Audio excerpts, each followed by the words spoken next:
Hey folks, this is the first video in a series on automating Google Slides decks using Google Apps Script. This video will be introducing the entirety of the project, showing you a brief demo and code overview, and then we will begin the first lesson in the tutorial where we will learn how to automate the creation of a Google Slides presentation. This tutorial will be compounding principles, which is why I'll be attempting to present the information in digestible bits. There will be multiple videos in this series that will focus on each aspect of the project. What you're looking at here is the completed project that you will learn at the end of this series. We will have a Google spreadsheet that has some data which we will be feeding into our application that will automate the creation of a slide deck. I'm going to hit the run button, which will then demonstrate the processing that will happen. So you'll get some feedback about the creation of a deck. You will move the deck to a folder drive, and then you will create a slide for each type of data point that you want to present. So in this case, I am using data from profootballreference.com, and I am creating slides about 4 teams in a division that is called the NFC East. The slide has been moved into, or the deck has been moved into a folder called Decks into a presentation called NFC East Slides. You can see that the information is organized by each of the teams. So we're looking at the last 5 seasons of data via Pro Football Reference for each team. You'll notice that each slide has an image asset that is located in the upper right-hand corner, and then a stylized data table. Each of these data table elements are a shape. Slide presentations are structured in a unique fashion compared to a spreadsheet. So if you use the native table function, you won't be able to stylize data in this way.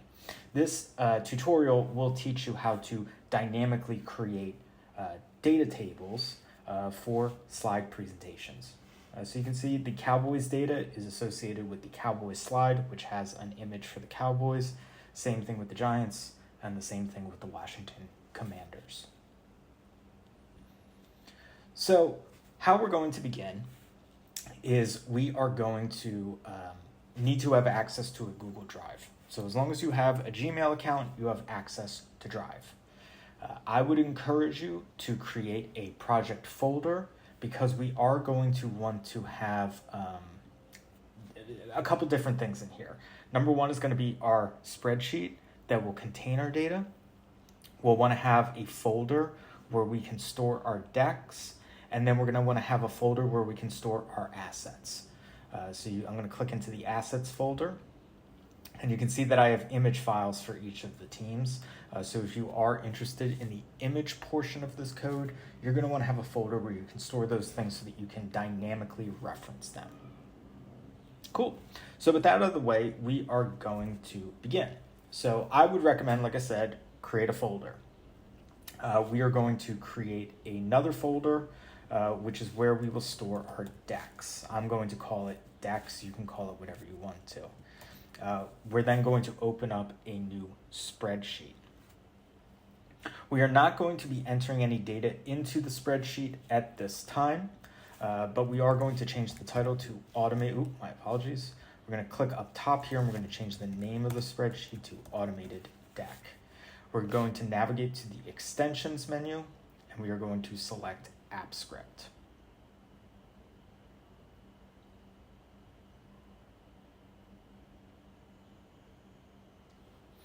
We'll be changing the name of our project to Automated Deck.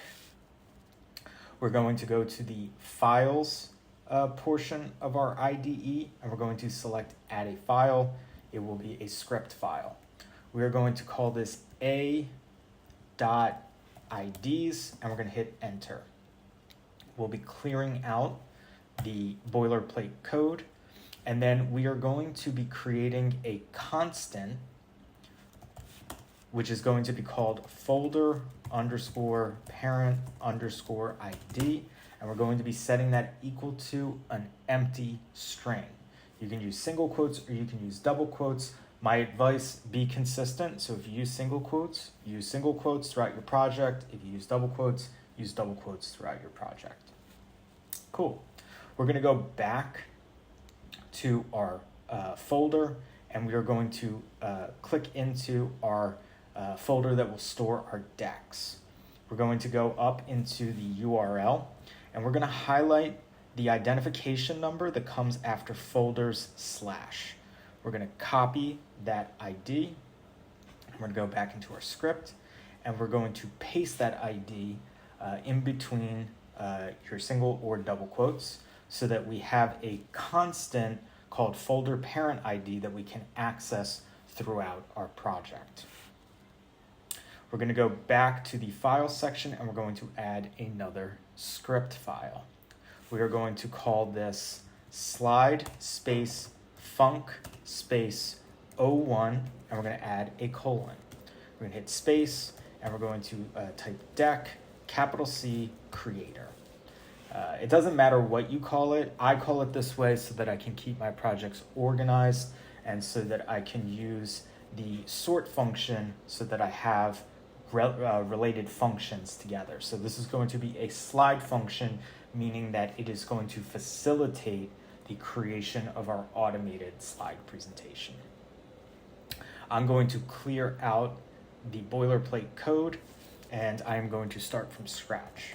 So I'm going to declare a function, and I am going to call it creator, capital D, deck.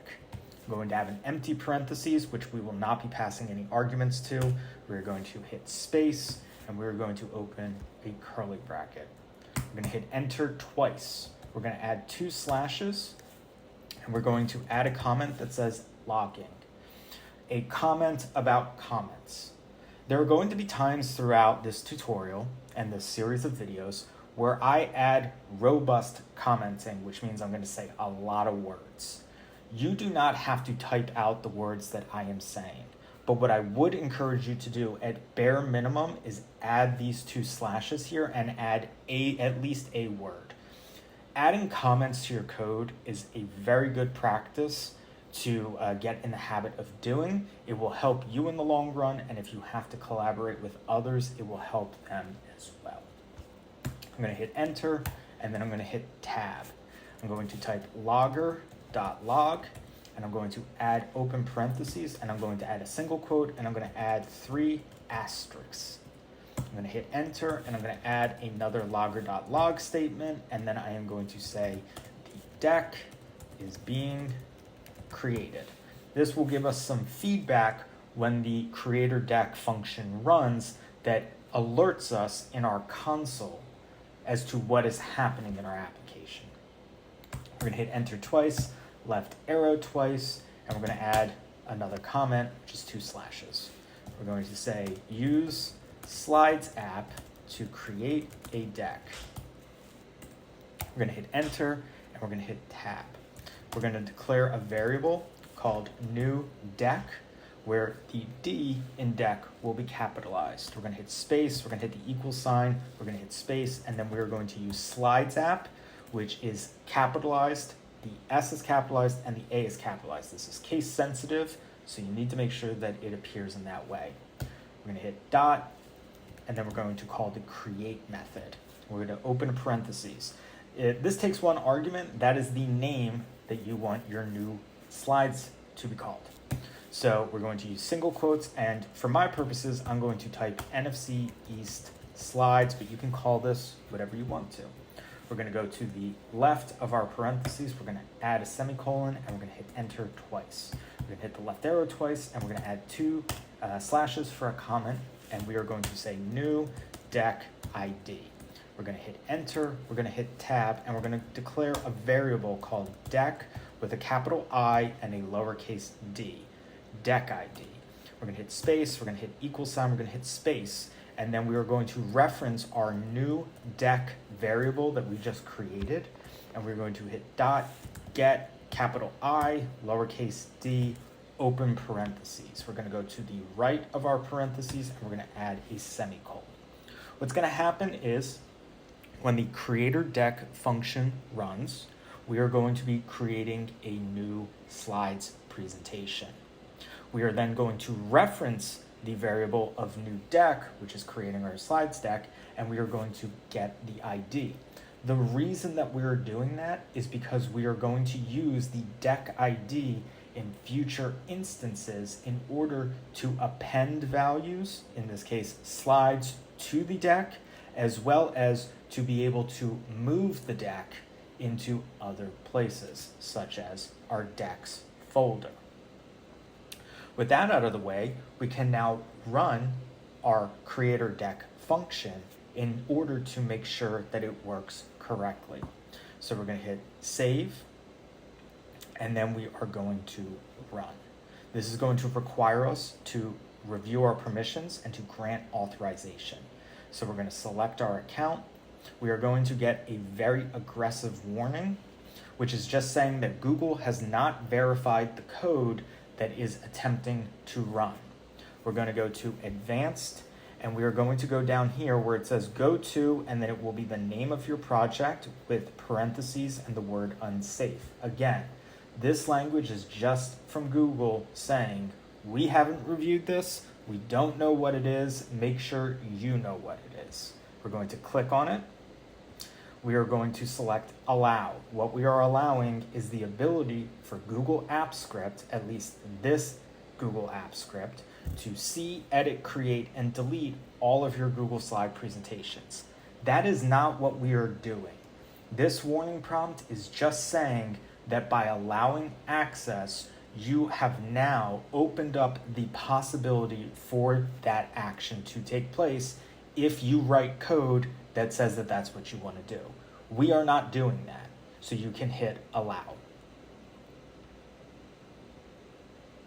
You can see we are now getting feedback that is logging out those values that we entered, and that the deck is being created, and that the execution started and completed without error.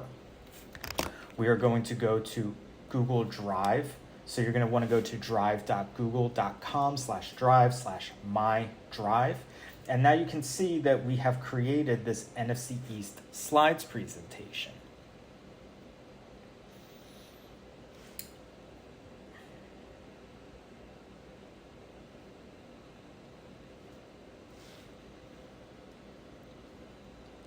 So what we're looking at here is just a blank slides presentation.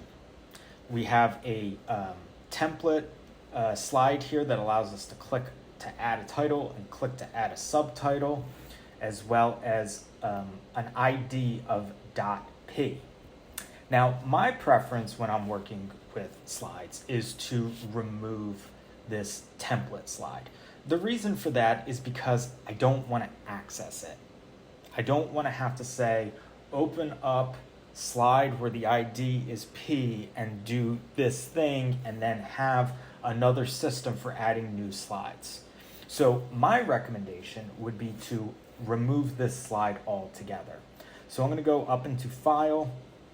I am going to move this slide into Trash, and then I'm going to go to Slides Home. I'm going to hit Delete, and I'm going to go back to my script. So the last thing that we are going to do today is we are going to add in a logic system that will remove the template slide. So we're going to hit enter twice, we're going to hit the left arrow twice, we're going to add a comment, and we are going to say remove the template slide. I'm going to hit enter, we're going to hit tab, we're going to reference our new deck variable once again. We're going to use the dot get capital S slide by ID. We're going to use an open parentheses, and you can see it takes one argument, which is an ID, which is formatted as a string. When it says that a data type is formatted as a string, that means we need to use single or double quotes. Now again, if you've been using single quotes, use them. If you've been using double quotes, use double quotes. As we saw on our slide, the slide ID is P. So anytime that you open a Google Slides deck or a new Google Slides deck, the first slide by default will be P. So we can hard code the value of P into our script because that will always be the case.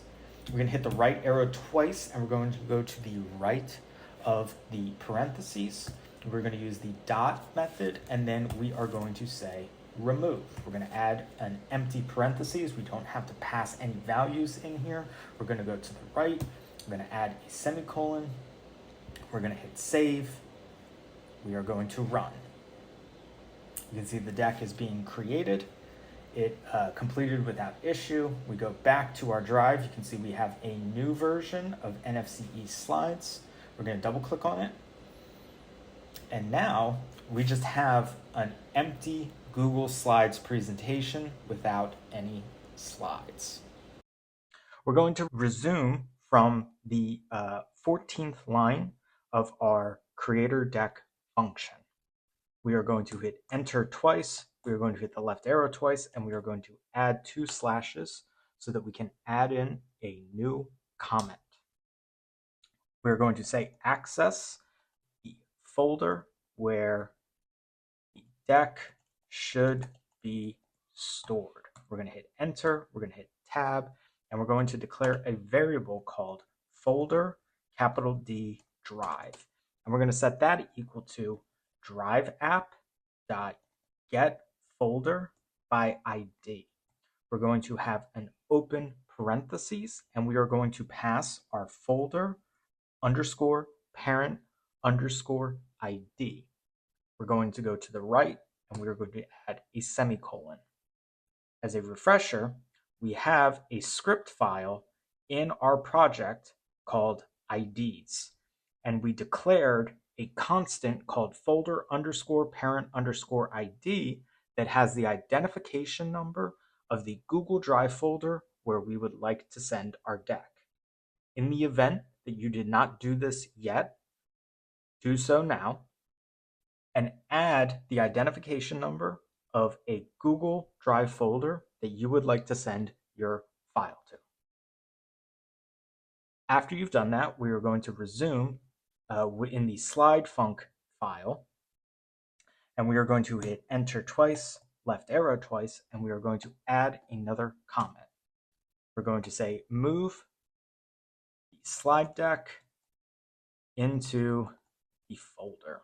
We're going to hit enter. We're going to use drive app again. We're going to use dot.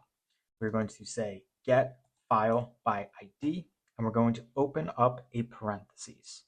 We're going to need to pass an identification number of a Google Drive file type. In this case, we're going to be using our deck ID variable.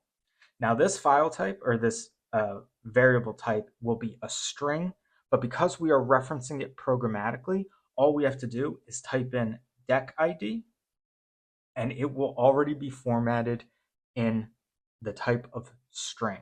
So we're referencing this deck ID folder or this deck ID variable that we created in our last lesson, and we are passing it to get file by ID.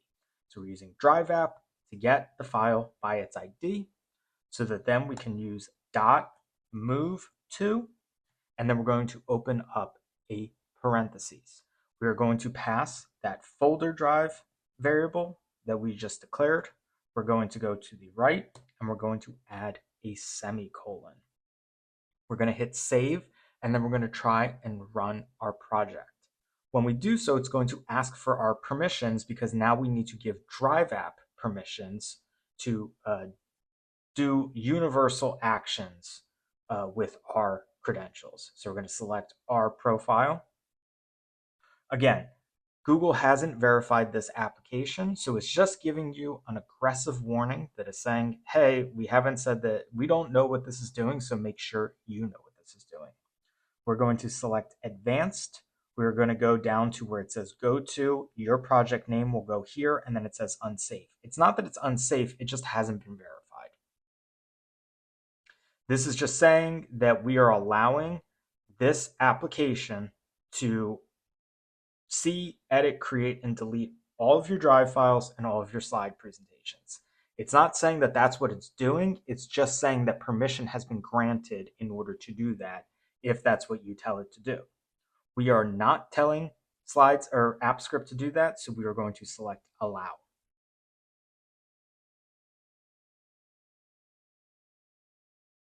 So we're getting that feedback about our deck being created. Our execution has, or our application has compiled without error. We are going to go to our folder where we want to store our files. And now you can see that we have successfully moved our slides presentation into our decks folder. We click through. We are not going to have anything in there because we have removed the template slide. And now we're getting closer to being able to start appending slides into this presentation. An optional portion of the code that is not necessary but is highly recommended. What we'll be learning how to do is delete a previously created slides presentation so that we can create a new one. Now, the reason that I do that is because when I'm developing a slide deck, I might not totally know what I would like to do. And what'll happen is I'll create a deck to see if what I've scripted looks the way that I want it to. And if it doesn't, then I'll delete it and then I'll make an adjustment and then create a new one. And that can result in lots of decks piling up in your Google Drive.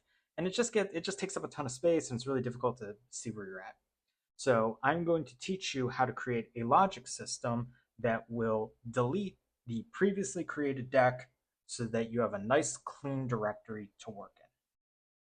So to recap where we're at, we are building out a function called creator deck, which will create a new Google Slides presentation with a name, in this case, NFCE Slides. We will collect the deck ID and we will remove the template slide. We learned how to use the deck ID in order to move the file into a new folder where we can store all of our slide presentations. So we are going to pick up from accessing the variable called folder drive, which is referencing our folder parent ID, and we are going to loop through the folder and delete any files that exist in there. So it's very important that this folder is for the sole purpose of storing your Google Slides presentations. So with that out of the way, we are going to go to line 17. We're going to hit enter twice. We're going to hit the left arrow twice, and we are going to add a comment. We're going to use all caps, and we're going to call this development deal. And we're going to have colon, and we are going to say delete decks that are created while figuring things out. We're going to hit enter and we're going to hit tab. We're going to declare a variable called files, and we're going to set that equal to folder drive, which is the variable on line 17 that is accessing our folder by its ID. We're going to use dot, and we are going to say get files. We're going to add an open parentheses. We're going to go to the right, and we're going to add a semicolon. We're going to hit enter twice. We are not going to go to the left because I want all of this code to be indented so that if we want to and when we want to remove it, we understand what the totality of the block is. So we're going to add 2 slashes for a comment, and we are going to say loop through the files. We're going to hit enter, we're going to hit tab, and we're going to use a while loop. We're going to have an open parentheses, and we're going to reference that files variable that we just created, and we're going to use a dot. And we're going to say has capital N next. We're going to have an empty parentheses. We're going to go to the right of our while loop, and we're going to hit space and add in a set of curly brackets. We're going to hit enter. We're going to add a comment, and we are going to extract the file.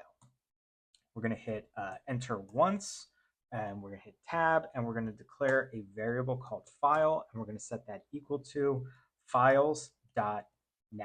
And we're going to have an empty parentheses. We're going to go to the right of it, and we are going to add a semicolon. We're going to hit enter once. We're going to hit enter twice. We're going to hit the left arrow twice, and we are going to add a comment that says identify the file ID to be deleted. So we're going to hit enter, we're going to hit tab, and we're going to declare a variable that we will call content. We're going to set that equal to file.get capital ID. So the D is lowercase, the I is capital. This is case sensitive, so make sure that you have it in that fashion. We're going to go to the right of our parentheses. We're going to add a semicolon. We're going to hit enter twice, left arrow twice. I'm going to scroll down so that we have more room at the bottom of our screen. So if there's anything you want to look at, pause the video now and then hit resume once you're ready to move on. We're going to add a comment that says delete the previously created deck. We're going to hit enter, we're going to hit tab, and we are going to say drive app dot get file by ID. We're going to have an open parentheses where we are going to pass that content variable that we just created. We're going to go to the right of our parentheses and we are going to use a dot set capital T trashed, and we're going to open up a parentheses. Set trashed is a Boolean function, which means it will either have an argument of true or false. You'll notice from the documentation that true or false appears as all lowercase characters. So because we want to delete the content variable, we're going to pass all lowercase true. And you'll notice that it lights up blue, which is an indication that we have passed the correct syntax to the function. We're going to add a semicolon. We're going to hit enter. We are going to add a logger statement so that we have a nice little message to ourselves. So we're going to do logger.log. We're going to add single quote. We're going to do 3 asterisks separated by a space. We're going to add another space, and then we're going to say, if you see this, then the old deck was deleted. We're going to go to the right. We're going to add a semicolon. We're going to hit save. Now, because we've already given Drive App permissions to see, read, create, update our files in Google Drive, we will not have to allow permissions. So what's going to happen is this folder, you can see, has a deck that was last modified at 12:58 p.m. We're going to go back to our app script. We are going to hit run. We are getting feedback that our deck is being created. We are getting feedback that if you see this, then the old deck was deleted. And then the script compiles without error. We go back to our decks folder and you can see that we no longer have any decks in there. This might happen. If this is the case, reload the page. And now you see we have a new Google slide presentation that was created at 1:15 p.m. We are going to resume within our creator deck function at the very bottom. So we should have a line in here that says move the slide deck into the folder, where we are using drive app.get files by ID, and then we are using the deck ID variable that we declared on line 11 to move the file into our folder drive, which is referencing a variable or a constant that we declared in our IDs file called folder_parent ID. So this is going to be very simple. We're going to hit enter twice. We are going to go to the left once, and we are going to add a return statement. We're going to hit enter, and we are going to declare return, and then we are going to pass the deck ID. We're going to add a semicolon, and then for good measure, we're going to add in logger.log. The deck has been moved to the parent folder. And you know, we're going to actually copy that. We're going to delete it. We're going to go up above our comment, and we're going to add it in there. We're going to add a semicolon, and we are going to hit save. So now we've completed our creator deck function, and we can use it with this new function that we're creating called creator slide. Now, the reason that we're going to be able to use it is because we'll have this return statement that will give us our deck ID. So we'll be able to append a new slide to the deck using the deck ID. So we're going to go up to the Files menu, and we're going to add a new script file. And we're going to call this slide func02 with with a colon, and then we're going to say slide, capital C, creator. Now, it doesn't matter what syntax you use up here. The reason that I structure my file directory like this is because I like being able to use this sort files alphabetically option. That way, all of the related functions are near one another so that when I'm bug correcting, I'm not jumping all around and not able to easily find where my logic exists. I'm going to be deleting the boilerplate, and I'm going to add in the word function, and then I am going to say creator, capital S, slide, and I'm going to have an empty parentheses for now. I'm going to go to the right, I'm going to hit space, I'm going to add a pair of curly brackets.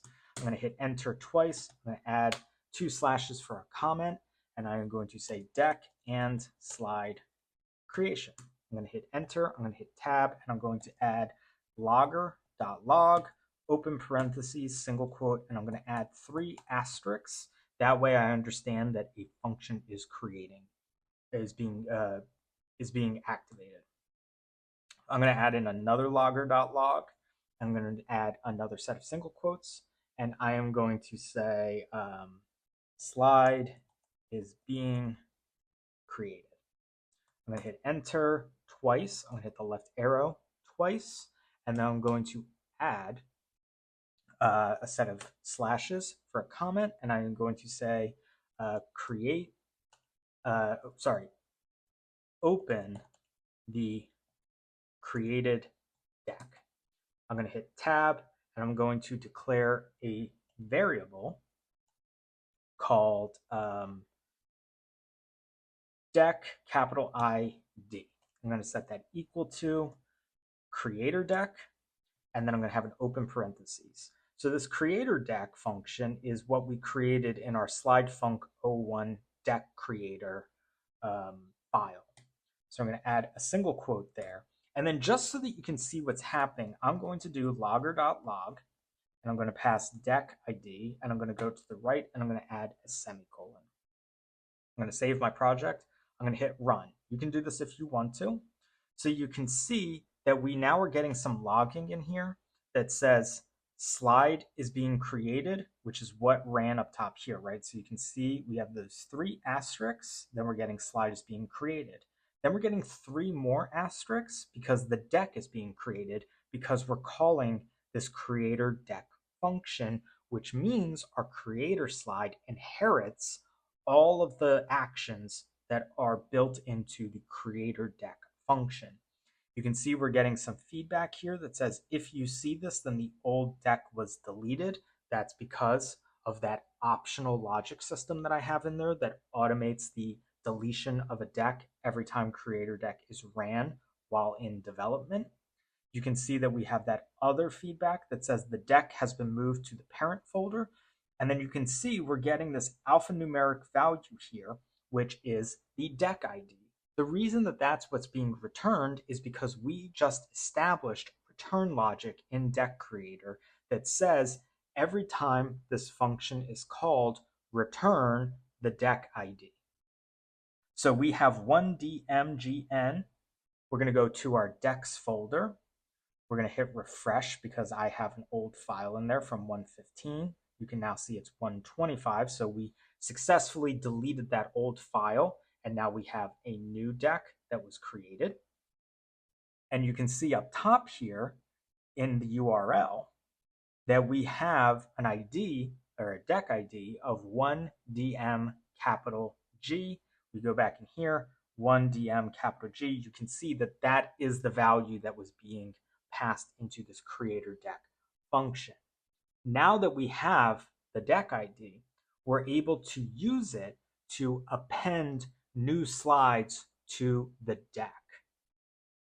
So what we're going to do is we are going to remove, actually, you know what? We're going to keep that logging in there. So we're going to hit enter twice, left arrow twice, 2 slashes, and we are going to say open the deck using its ID. So we're going to hit enter, we're going to hit tab, and we're going to declare a variable called deck. And we're going to set that equal to slidesapp.open by ID. We're We're going to have an empty parentheses that takes a single parameter of an ID structured as a string. So because we're going to be using a variable, we do not need to have single quotes. All we need to do is pass in the deck ID variable name. We're going to go to the right and we're going to add a semicolon.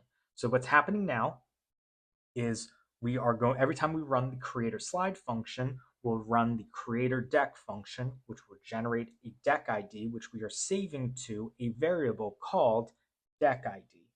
We are then going to use Slides app and we are going to open the ID using the deck ID variable.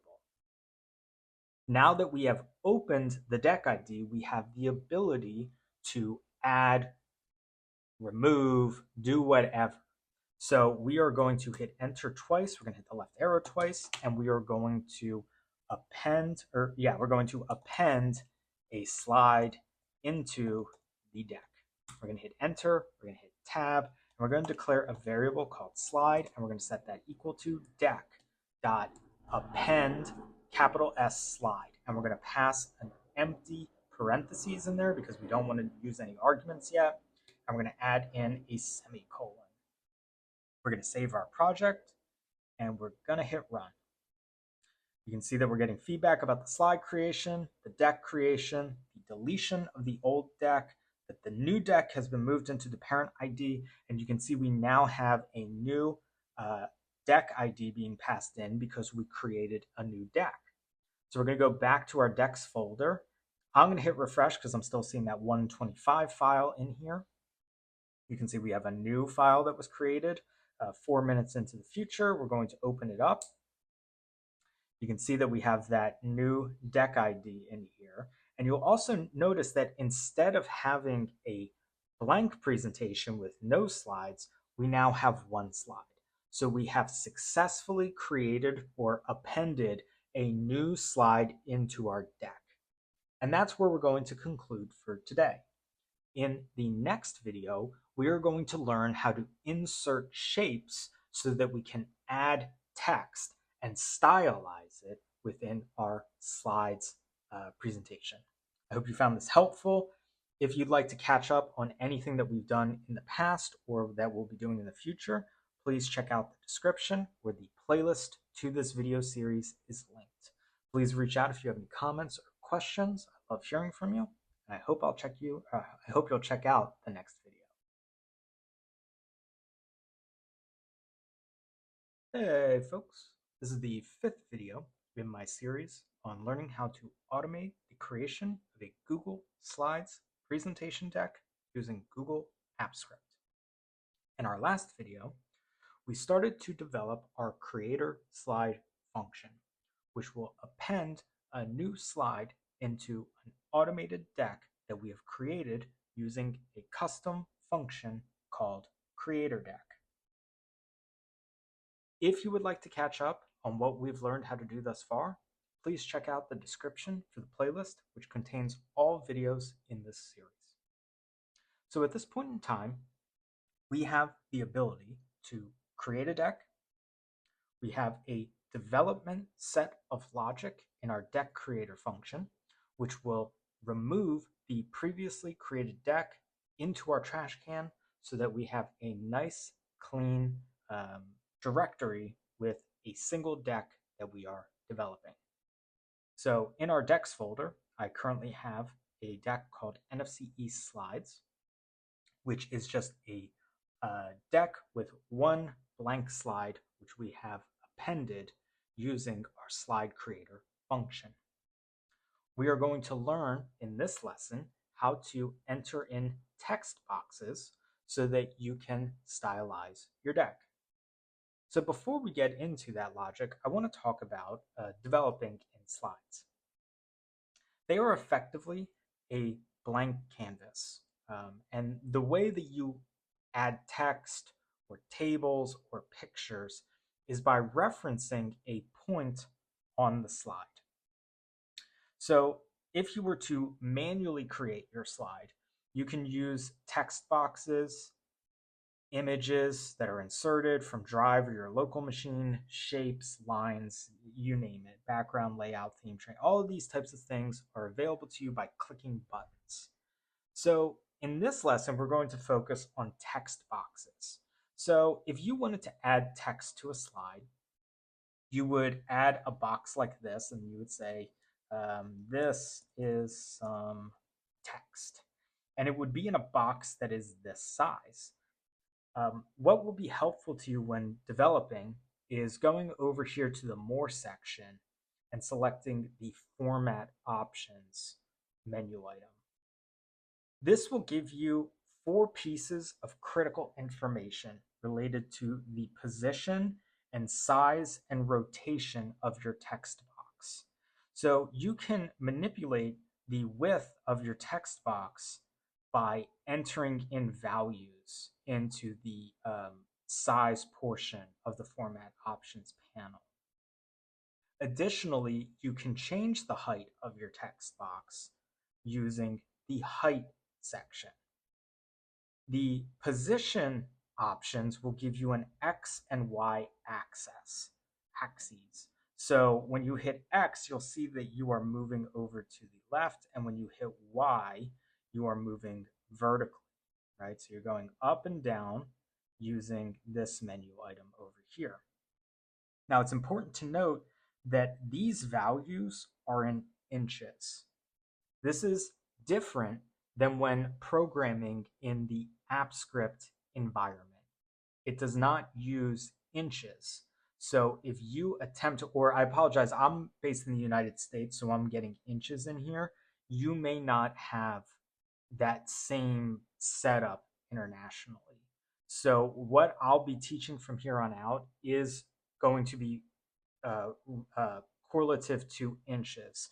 So if you are not a US programmer, please reach out in the comments section or send me an email, and I'll do my best to research how to work based upon your location. But for the purposes of this video, we are going to be learning how to translate the values that are represented in the Slides app graphical user interface, which is also known as a GUI, and use those values in our app script. So I'm going to go back to app script here, and we are going to be working out of our creator slide function. We are going to begin by learning how to insert a text box shape, and then we are going to be creating a auxiliary function called converter that will allow us to enter in values from the GUI. So we're going to begin on line 15, or where you have written your logic for var slide is equal to deck.append slide. We're going to hit enter twice, we're going to hit the left arrow twice, and we're going to add 2 slashes for a comment. And we are going to add all caps, and we are going to declare this as the slide title. We're going to hit enter, we're going to hit tab. We're going to add another comment that says insert the title text box. We're going to hit enter, and we're going to hit tab. We're going to declare a variable, and we're going to call it shape. And we're going to set it equal to slide, which is the variable that we created on line 15, dot insert capital S shape, and we're going to open up a parentheses. So you can see the documentation on here is more robust. It's 3 pages that explains to you how to use insert shape. You could also use insert text box, but for whatever reason, I opted to learn how to use insert shape, and that is how I've written all of my applications. That's the way that I do it. It's not the only way to do it, but that is what I will be teaching you how to do, because that's what I know how to do. We're going to be using slides app dot capital S shape capital T type dot, and then we're going to pick all text or all caps text underscore box. We're going to add a comma, and once we add a comma, we now have the ability to add in a left value as a number, a top value as a number, a width value as a number, and a height number as a value. Now, these should be familiar to you because when we were in the GUI, you can see that we have width, height, and then top left as X and Y coordinates. So when we're in here and we see left and top, left is our X coordinate, top is our Y coordinate, width is the width, height is the height. So the first value that we are going to be entering in is our left or our X coordinate. Now, if we go into the GUI and we grab this X coordinate over here, it's not going to work. And it's because of the inches representation in the GUI. AppScript represents values as points. So let me see if I can find it in the documentation in here. But effectively, the user or the application interface will be representing things in points. So that unit of measurement is relative to 72 points is 1 inch. So we are going to be creating an auxiliary function called converter so that we can pass the value from the graphical user interface into the converter function, and then it will convert those inches into points for us. So we're going to leave our function where it is now, and we're going to go up into the Files menu, and we are going to add a script file. And we're going to call this func01, and we're going to call it converter. We are going to remove the boilerplate, and we are going to start by typing in function space. We're going to call it converter, and we're going to open up a parentheses, and we're going to have one argument, which is going to be a number. So we're going to pass a number into the converter function. We're going to go to the right of the parentheses, we're going to add a space, and we're going to add a pair of curly brackets. We're going to hit enter once, we're going to hit enter twice, and we're just going to say return. And we're going to add in parentheses, and we are going to say number, which is the single argument that we are passing in there, and we are going to multiply it by 72. We're going to go to the right of the parentheses, and we are going to divide by 1. We're going to hit enter, we're going to hit save, and now we have our converter function, which will turn our graphical user interface values into points so that we can pass those values from slides into AppScript. Now you'll notice that we called this func01. That's because even though we are using it in slides, we are going to have it as a generic function. And we now have the ability to sort our files alphabetically. I am going to do so. And now you can see we have our func1 up here and our slides func1 and 2 organized like this. Again, I highly encourage organized development. That way you know where things are so that when errors arise, you know where to find them. We're going to go back to slide func02 slide creator, and we are going to resume on the var shape is equal to slide.insertShape slidesapp.shape type.text_box. We're going to have a comma, and then we're going to pass in converter for the first time. We're going to have an open parentheses, and we are going to pass in 0.17. We're going to go to the right, and we're going to pass in converter again, and this time we're going to pass in 0.06. We're going to go to the right, and we're going to add comma, and we're going to use converter again. We're going to pass in 4.87. Oops, sorry. We're going to go to the right of the converter, and we're going to enter in our final value, which will be converter, and we're going to pass in 0.53.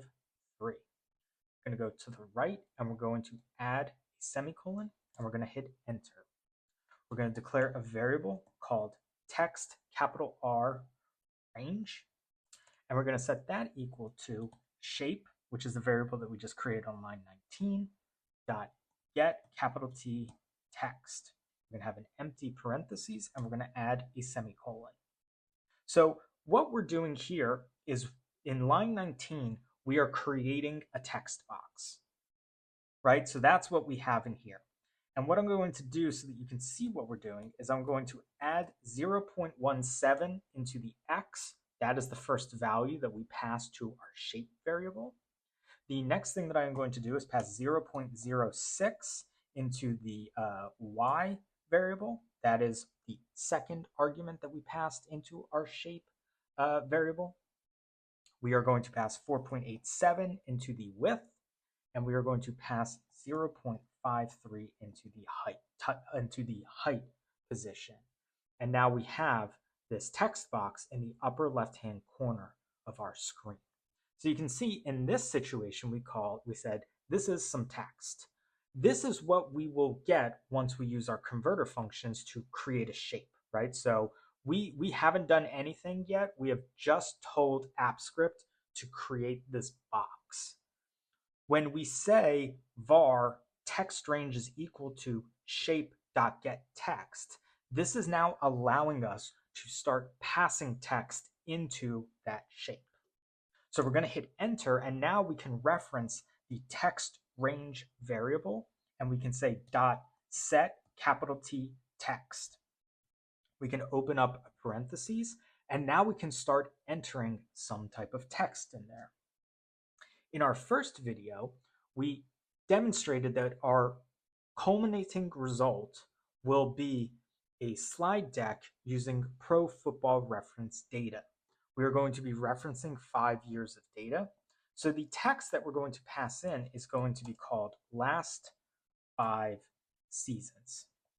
You can pass whatever text you want to, but I'm going to remain consistent with the project in the event that you want to follow along. We're going to use .get text style, and we're going to open up an empty parentheses. We're going to go to the right, and we're going to hit enter. Now we can start adding stylization to our text. So we're going to use .set font size. I'm going to pass in 18. I'm going to hit enter. I am going to set font family to Albert Sans. I'm going to hit enter, and I am going to set foreground color to single quotes hash 102030405050 zeros. I'm going to go to the right, and I'm going to add a semicolon. So when I go back to my slide deck, you can see there's nothing in here. I'm going to go to my automated deck. I'm going to hit save. Now, what you'll see once I hit the play button is we will then have stylized text that appears up top here that will be bold and will be size 18 and will have a font style that is not Arial. It will be Albert Sans, and the foreground color should be black. So I'm going to hit run. You can see we're getting feedback about our slide being created as well as the deck created. You can see we deleted the old deck. We then moved the new deck into the parent folder, and now we have a ID that should be 1 capital G I L. I'm going to go back to my old deck, and you can see that it is now located in the trash, which indicates that our application worked as expected. I'm going to hit refresh, and now you can see that we have a new deck in here.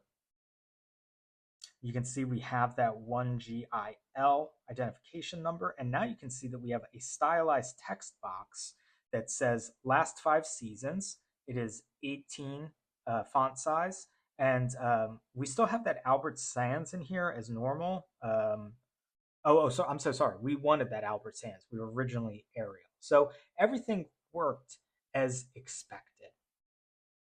So now what we're going to do is add in a subtitle because, like I said, we are sourcing our data from profootballreference.com. Very appreciative of them and the work that they do. It is probably my favorite website as a sports fan. My brother and I use it on probably a daily basis. So we are going to make sure that we give them ample credit. So we are going to hit enter once, twice, hit the left arrow 4 times, and we're going to add in another all caps comment that will say sub-title. Now, the reason that we're doing this is for organization purposes. So you'll see on the left-hand side of the screen over here that we can fold these comments, the logic up into their comments. So for example, if we want to get rid of that slide title logic in here, we can create a more organized application. That way, if we get an error on line 19, we can unfurl this little module here and then evaluate that code and kind of cut down on all the noise that can happen, especially with a project as expansive as this one. So we're going to hit enter, we're going to hit tab again, we're going to add in another comment, and we are going to insert the sub heading. We're going to hit enter, we're going to hit tab, and we are going to declare a variable of shape, and we're going to set it equal to slide.insert shape. We're going to have a parentheses, and we are going to say slides app dot capital S shape capital T type dot capital text underscore box, and we're going to add a comma.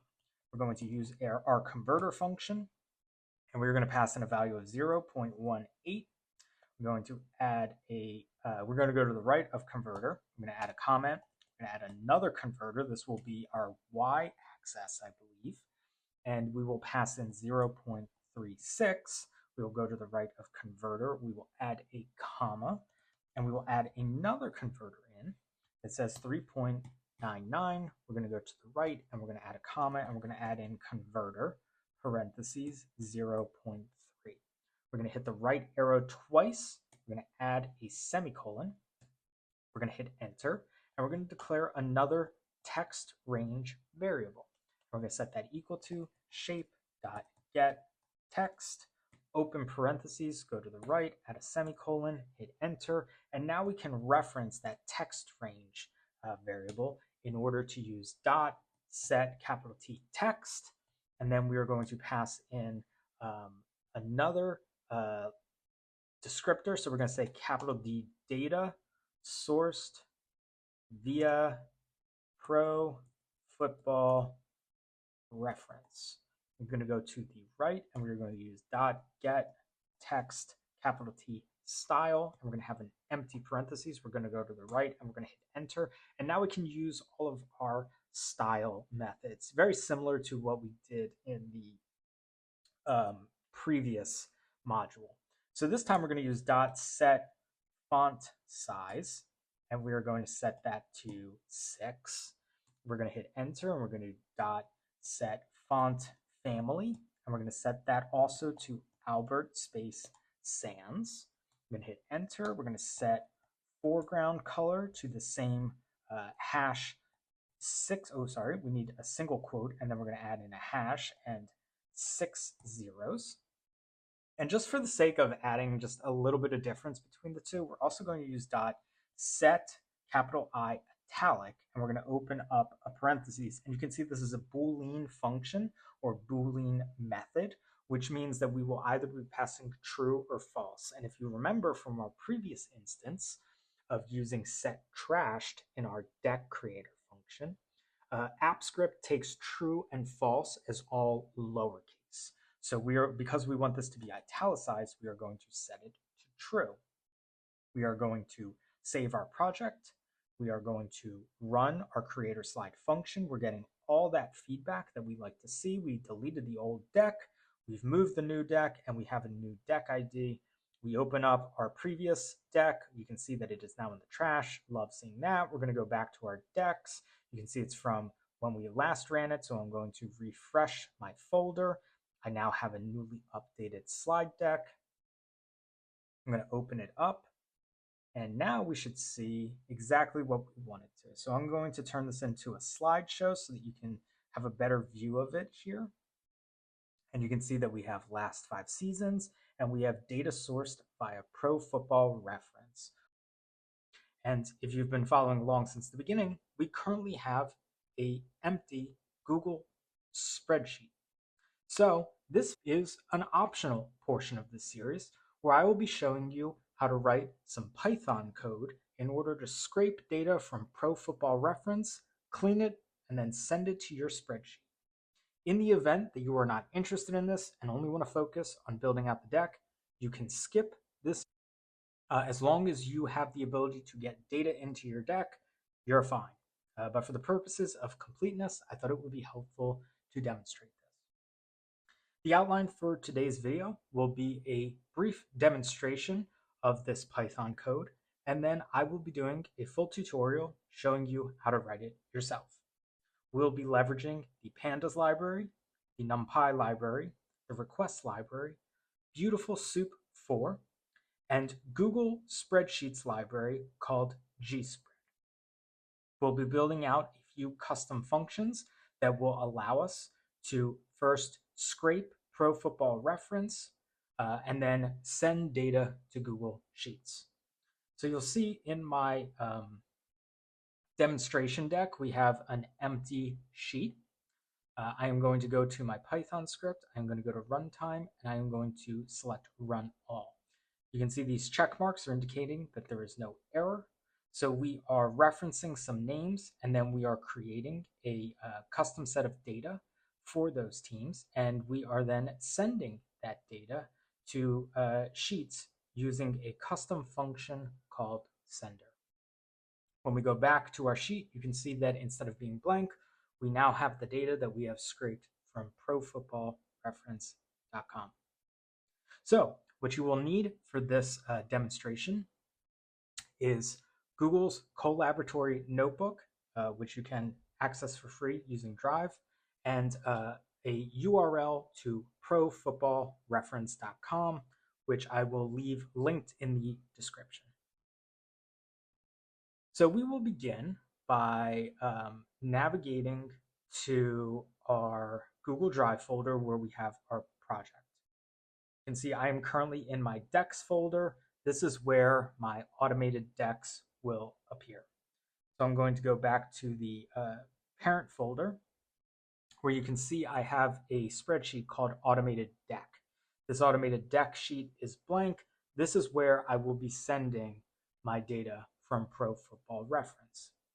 I'm going to go back to Drive. I'm going to select New. I'm going to go to the More submenu, and then you can see that I've already downloaded Google Collaboratory onto my Drive, so it's available to me. If you do not see Collaboratory, you can go to the Connect More Apps section, click on it, go to the search bar, and start typing in Colab, C-O-L-A-B. It will pop up, and then you can authorize it for your drive. Once you're ready to go, we will go to the Google Collaboratory option, and we will open up a new notebook.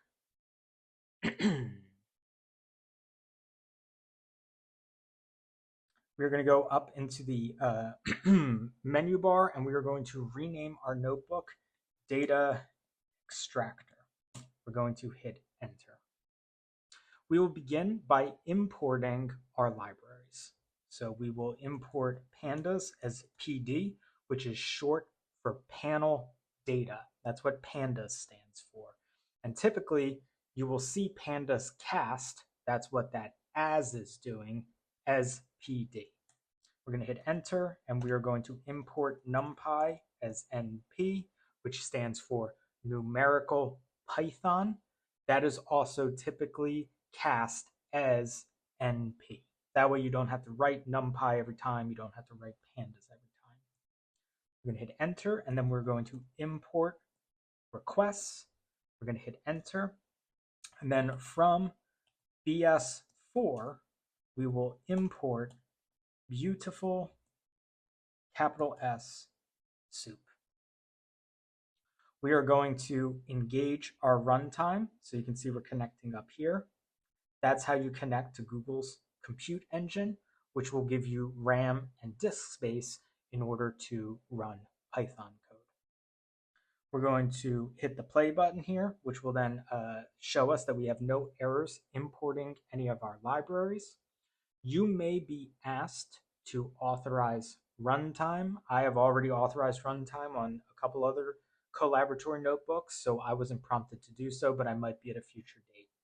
If you are currently getting some menus that are just saying allow runtime, allow it. It's merely just allowing you access to Google's compute engine and such. Cool. So what we'll do now is we're going to open up a new tab in our browser. and we're going to search for Pro Football Reference. We're going to hit enter, and we're going to open up profootballreference.com. So what's going to be important for us to understand is our URLs. So you can see that we have pro-football.reference.com. Our slide deck, at least in this tutorial, is going to be focusing on the NFC East.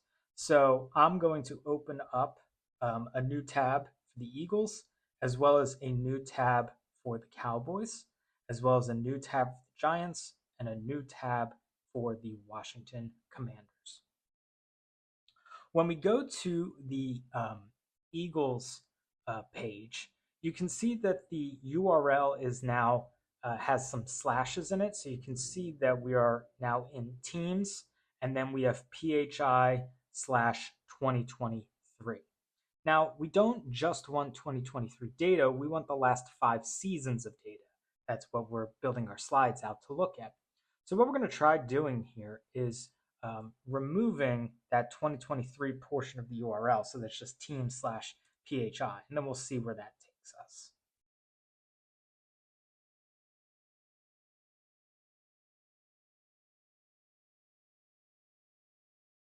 So now we are on just the Eagles franchise encyclopedia page.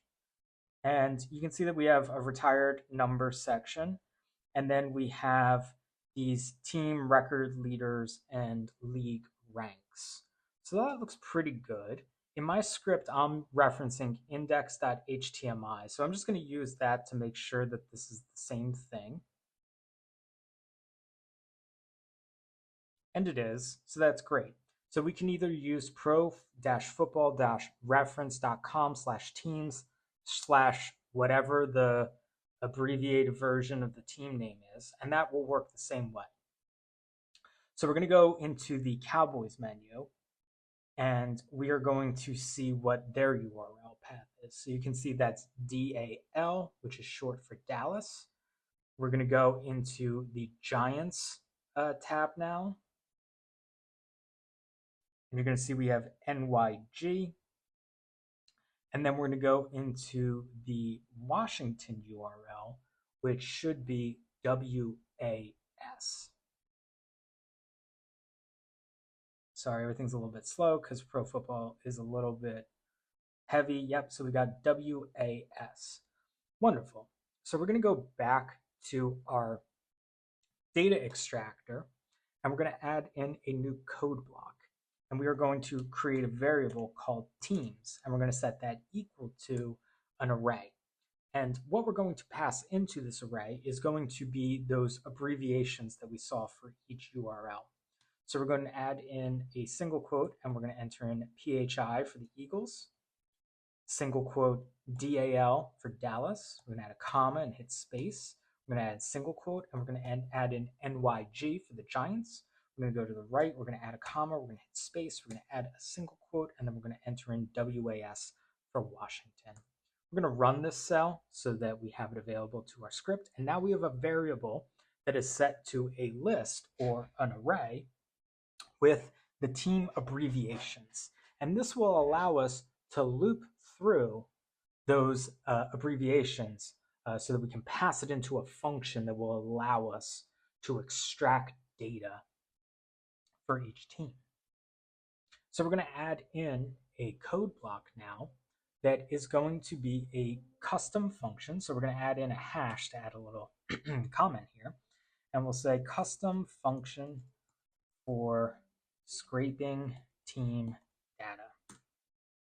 So we're going to hit enter, and then we're going to use DEF, which is how we create a function. And we're going to call this function get_stats. We're going to have an empty parentheses, and then we are going to pass a single argument, which will be team. We're going to go to the right of our parentheses, and we're going to add a colon. We're going to hit enter. We're going to add in a comment that denotes that we are looking for the URL of the team page. So we're going to hit enter. We're going to create a variable called URL, and we're going to set that equal to f string, single quote, and we are going to enter in if we go up into this Eagles version of Pro Football Reference, and we're going to copy that beginning portion of the string. So we're going to Command C, and we're going to go back to our data extractor, and we're going to paste it into our single quote. We're going to add curly brackets, and then we're going to pass in that team variable. Now, for my purposes, just to make sure it's in line with the script that I have, I'm also going to add backslash here and index.html. It doesn't seem like you need to have this. I think you can just run pro-football-reference.com/teams/ and then whatever the team abbreviation is. So if you want to do a division that is not the NFC East, all you have to do is make sure that you have the correct abbreviation for the team that you want to extract data for. I haven't tried this with other leagues, but I would presume that this is how it works for other sports. So if you want to use the NHL, the NBA, or the MLB, this is probably how you would do so. We're going to hit enter twice. We're going to add in a hash for another comment, and we are going to send a GET request to the URL. So I'm going to just clean up that typo there. I'm going to hit enter, and then I'm going to type response, and I am going to set that equal to requests.get parentheses URL. So what you can see is Google's Gemini appears to be autocorrecting because they've seen me write this in before, which is totally fine. This video is about explaining how this works. We're going to hit enter twice. We're going to add in a hash, and we are going to parse the HTML content. I'm going to hit enter. We're going to declare a variable called soup, and we're going to set it to beautiful soup, parentheses, and then we're going to use response.text, comma, single quote, HTML.parser. We're going to go to the right, we're going to hit enter twice, and we're going to add in a comment, and then we are going to find the specific table with the class known as sortable stats underscore table. Okay, so I'm going to write this code out, and then I'm going to explain why and how we're doing this. So we are going to declare a variable called table, just like Gemini is saying. We're going to type soup.find, parentheses, single quote, table. Go to the right of the closing single quote, add a comma, hit space, add in curly brackets, enter in a single quote, class. Go to the right of the single quote, add a colon, space, single quote, sortable, space, stats underscore table. We're going to go to the right, we're going to hit enter, and we're going to add in a comment called extract rows. So before we do that, I'm going to go back to Pro Football Reference.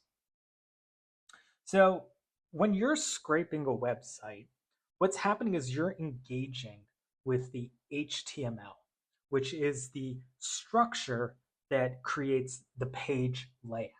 So when you see this image over here and this text, which is like very large and bold, and then this text here that is smaller and bold, and then this text over here that is just plain text, this is all HTML, right? It's being stylized for you in a specific way so that it appears the way that you're seeing it, but the underlying bones of the website are HTML.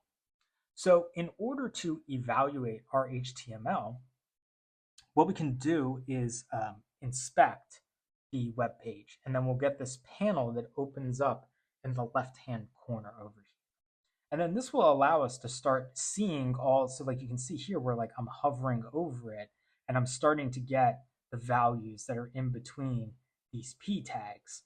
So you can see that all-time rushing leader is in between a strong tag, which is why you're getting that bolded text. Additionally, you can see that we have an href here, which is how you create a linked set of text. So you can see that the word here is LaShawn McCoy. That is in between an ahref tag, which enables the HTML to link up another web address to then have LaShawn McCoy be a clickable link when the user goes to the web page. So what we're going to do is we're going to scroll down, and what we want to scrape is this data table here. So you can see this data table is going to present a few challenges for us. Number one is that it has a lot of data. And number two, the first row is a span row, which means that these values span several columns. So you can see that we have 1, 2, 3, 4, 5, 6, 7, 8 columns here that have one merged cell, right? So if we were in a spreadsheet, this would all be one cell. This is a span column in an HTML table. So we want to skip over this, which is what we'll figure out how to do. But first, what we need to do is find where this table exists. So what I just did was I went to the table and I right-clicked and hit inspect. And then you can see in here that we got brought down to the table in this portion of the HTML. So you can see that we have this header here, right? So it has this like captions tag here, right? Team records, leaders, and league ranks table. So you can see up top, we have team records, leaders, and league ranks. So when we open up the table head, we have a couple different things going on. We have our table class here. That's what we want to find, right? So we are in this class table container, and then you can see this table class is sortable space stats underscore table. So when we go back into our Python script here, you can see that we are using the URL in order to get a response. So when we did request.get URL, we are accessing the HTML of the web page, or rather we're accessing the web page. And then we're using that response variable here within Beautiful Soup. So we're using response.text, and then we're using the HTML parser. So we're getting the HTML via Beautiful Soup, and we're saving it to the soup variable. Within our table variable, we're using soup.find to find a table class. And if you scroll through the entirety of this HTML, you'll find several tables, right? And when we say find the class of table, and then we're using a set of curly brackets, we're able to identify that we want the stats underscore, the sortable stats underscore table, which enables us to identify that this is the one that we're looking for. This might take a little bit of finessing, and it requires practice and some experience to kind of jam around. So if this is the first time that you're working with web scraping, you might want to look for a beginner tutorial that does a better job than I have of outlining the fundamentals. My aspiration is kind of to just give you a breadcrumb of how to do this, and hopefully this is an exposure point for you to investigate this further if you're interested in this type of work. Now that we have the HTML that we're looking for, we are going to look to extract the rows. Now, I am going to print out that table variable to try to give you a better sense of what we're going to need to do. So I'm going to run the cell. Oh, I forgot. My apologies. Because this is a function, we can't look at it thus far. So you don't have to do this. You can if you want to. I'm going to comment out the function, and I am going to hit Shift Tab. And instead of having this line in here, I am going to just hard code PHI in there. And then I'm going to run this cell, and I will get the results of my web scraping. So you can see as I scroll down here, we are getting all of the data from that table, right? So you can see we're getting table class equals sortable stats underscore table ID equals team index. Then we're getting that caption of team records, leaders, and league ranks table.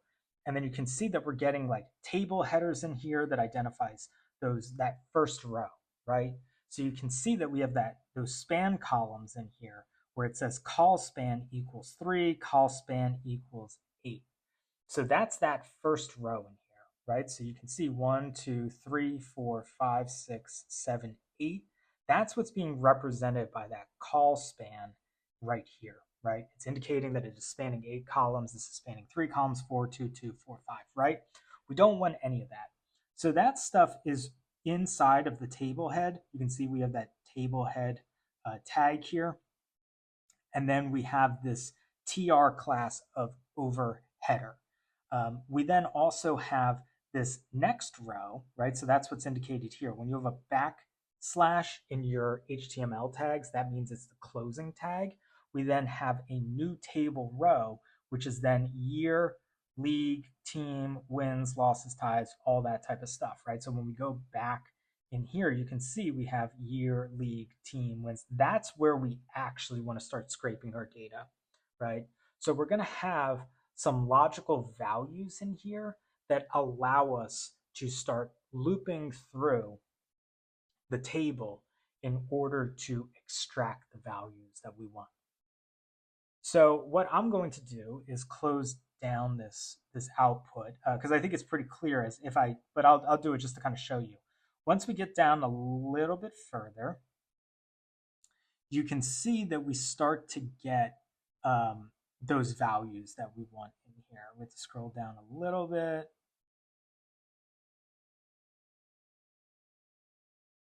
Sorry, it's not abundantly clear, but basically we have like the HTML in here that we're trying to get out, and it's very messy.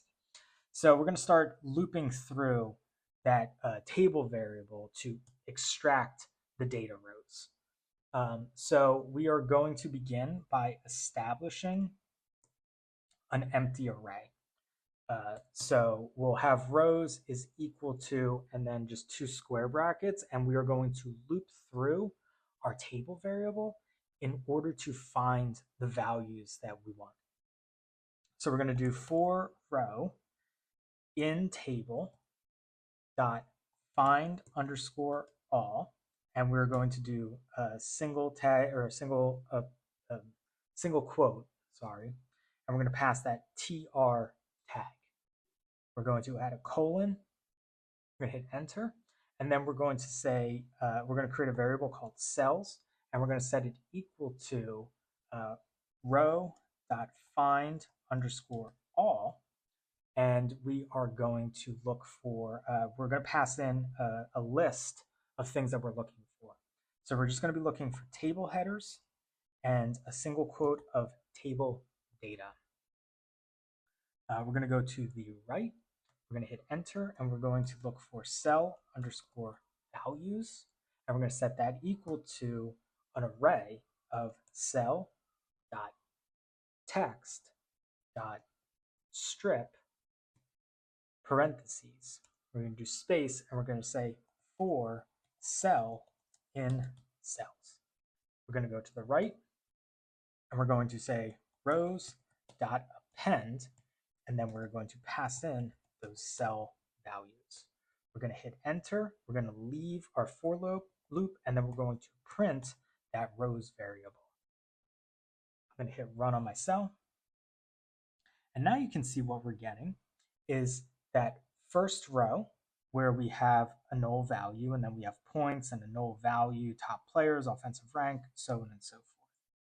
We're then getting a row called year, league, team wins, all that type of data in here, right? And then we're starting to get 2023 NFL, Philadelphia Eagles, 11-6-0. So basically what we've done in here is we are finding all of our table rows, and then we're identifying any that are tagged as a table header or a table data.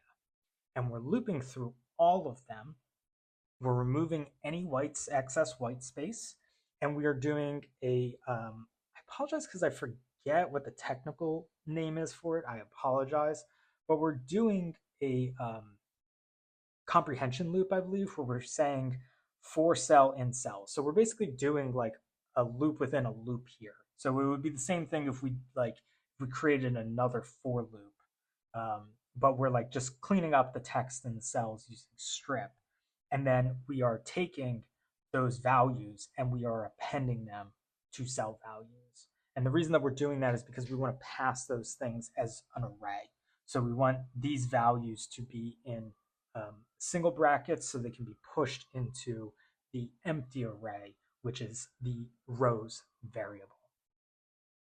And now that we have our the data that we want that we've scraped from Pro Football Reference, we are going to create a data frame so that we can clean that data, so that we can use, so that we can just have the data that we want.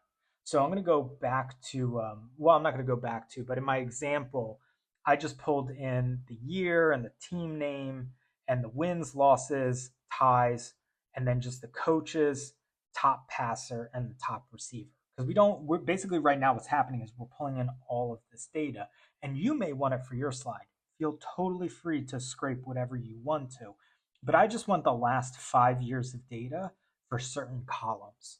So within my function, or what will become my function, I am going to clean that data up a little bit. So I'm going to remove that print statement. I'm going to add in a comma, and I am going to say create a pandas data frame. And we're going to do so by declaring df, and we're going to set that equal to pd.dataframe.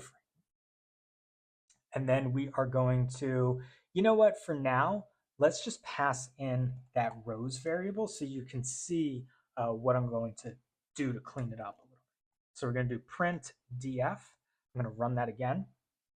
And now you can see instead of getting a list of lists, that's what we had, we now have a data frame that has columns and rows. But there's a couple problems with when we just pass that raw data into a data frame.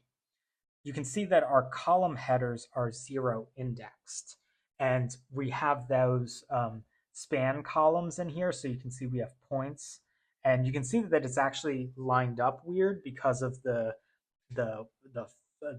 span columns not being appropriately formatted when we scrape the data. So what we're going to want to do is leverage some deeper specificity within the data frame method.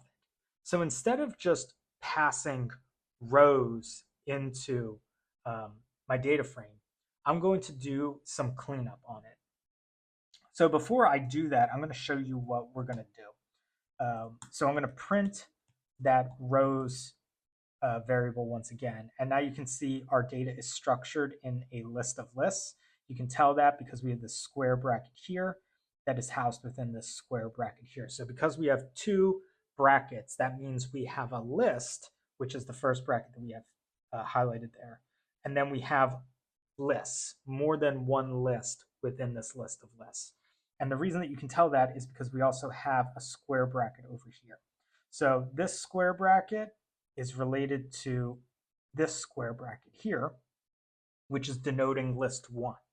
And within a list, they are 0 indexed. So technically, we would call this the first list, but if we wanted to reference this list, then we would call it 0, because 0 index means that the first value is 0. So I'm going to do that real quickly just so you can see it. I'm going to print row 0.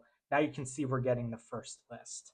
Now we want to exclude the first list. We don't want that to be in there. So what we're going to do is leverage some functionality within the way that you call lists by denoting where we want to start. So if we wanted to just exclude the first list in here, we could enter in a 1 and then enter in a colon. And when we run this, you'll see that now, instead of starting with that list that we didn't want, we're getting year, league, team, wins, losses, ties. That's perfect.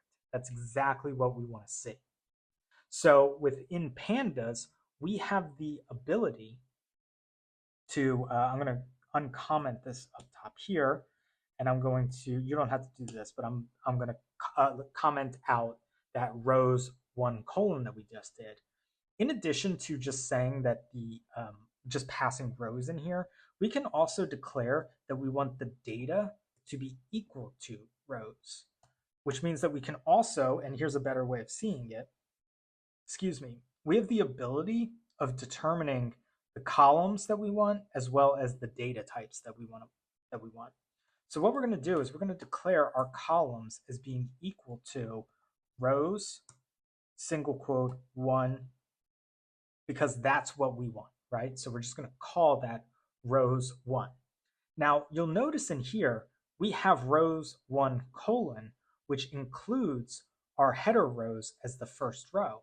Now, we don't want our header rows to be part of the data, right? So the same way that we're excluding the first list, aka list 0, we are going to exclude the second list, aka list 1, because we are representing it in our columns, right? So we've defined columns are equal to rows, and then we're calling for list number 2 in the 0 indexed list of lists. So next to that data is equal to rows, we're going to add in a square bracket, and instead of starting at 1, we're going to start at 2, and we're going to pass in a colon. Now, when we run this data frame, check it out. We have successfully eliminated the row that had span columns, and we have successfully implemented the correct header row with the correct data. So now you can see the wins are lining up with wins, the team is lining up with teams, the league is lining up with league, and the year is lining up with year. This is exactly what we want to see. So the next step that we are going to do is we will clean our data frame. So I'm going to remove this print statement in here because we no longer need it. And I am going to redefine data frame. So I'm going to declare df is equal to df, and then I'm going to use a list of lists in order to pass in the columns that I want. So I want to have the year, so I'm going to add a single quote and pass in year. I'm going to go to the right, I'm going to add a comma. I want the team name, so I'm going to add in single quote, and then I'm going to pass in capital T, M. I'm going to go to the right, I'm going to add single comma, and then a single quote for W. I'm going to go to the right, comma, single quote for L, go to the right, comma, single quote for T, go to the right, comma. I want the coaches, so I'm going to pass that in. So we have to scroll a little bit, but then you can see, oh, I apologize, you can't see it because there's these ellipses here. So just take my word for it. Or if you want to see all the data that's available to you, you can just go back to the website over here, close out that inspect, and then decide what you want. But we're going to want the passer and the receiver as well. So we're going to go back and we're going to add a comma, space, single quote, passer, go to the right, comma, space, receiver. And now we're going to go to the right of our variable, hit enter, and we're going to print df again. I'm going to run it. And now you can see we have a nice, clean set of data. However, that's not completely true because we have an issue here where we have this asterisk here in team names. So what we're going to have to do is use a replace method in order to remove the asterisks. So we are going to access the team column. So we'll do df with square bracket, single quote, capital T M, and we're going to set that equal to df bracket, single quote, capital T M, dot str, which stands for string, dot replace. We're going to use an open parentheses with a single quote, and then we're going to pass in the special character of asterisks. So this will allow us to find the asterisks within that column, and we're going to replace it. So we're going to add a comma, we're going to add a space, and we're going to just add in single quotes. Make sure that you do not have a space between the two single quotes, because that will add in an extra character that will be seen by the computer program, even if it's not noticeable to your eye. So if you replace the asterisk with effectively a null value, which is two single quotes or two single quotes together, then you will have the name in the same way that it appears in all the other instances of the name. So we will print that out to make sure that it works. And now you can see that the team name is appearing exactly the same across all the other instances. Now, as I mentioned, we only want the first 5 years of data. So what we're going to do is hit enter after cleaning up the team name, and we are going to define df as being equal to df.head with open parentheses, and we're going to pass a 5 in there. Head allows us to see the first 5 results of the data frame. Now, I just want to point out that if you look at lines 95 and 96 of the data frame, we have values that have not been cleaned out, which is the result of the way that the table is structured on the website. Now, this tutorial is not going to go into how to clean up that full collection of the data because we have only designed this for the first 5 values. In the event that you are experiencing this issue, please reach out in the comments or send me an email and I'll do my best to help you with it. But I won't be addressing it in here because we're not going to be using anything after the 2019 season. So when I hit run, you can now see that we have a nice tight set of data for the last 5 years where we have the values that we want. Now we have an aspect that we want to, or a problem that we need to solve for one of the teams in the sample, and that's with Washington. So I'm going to change PHI to WAS, and I'm going to rerun my code block. And you can see that Washington went through a name change in 2 separate occasions where they are now the Commanders, but they were previously known as other things. For our purposes, we want them to have the same name. Now, I didn't change the team name. I don't want to have a discussion about the team name. All I'm going to say to you is that for this purpose, we want to have a single name so that when we're building out a slide, we have the ability to reference the Washington team. So in addition to cleaning out our data frame, we are going to hit enter and add in a comment that will standardize the Washington team name. So we're going to hit enter and we are going to use a conditional. So we're going to say if team is equal to single quote WAS single quote, we're going to have a colon, we're going to hit enter, and we're going to say df square bracket single quote capital TM single quote square bracket space is equal to, and then we are going to write Washington space Commanders. This way, anytime that we see WAS in the data set, we will get the name that we want. So we're going to go down here and we're going to hit print, and we are going to print our data frame. So what we should see when we run this is that instead of having these 3 variations in here, we will have a single team name. Oh, my apologies. Something went wrong. Oh, I see. So that's because I wrote in some code that came from my function. So I'm going to say if df square bracket capital TM is equal to Washington, then that is the logic that we want. Huh, what's going on? Okay, you know what? I'm going to save that until we have our argument that gets passed in here.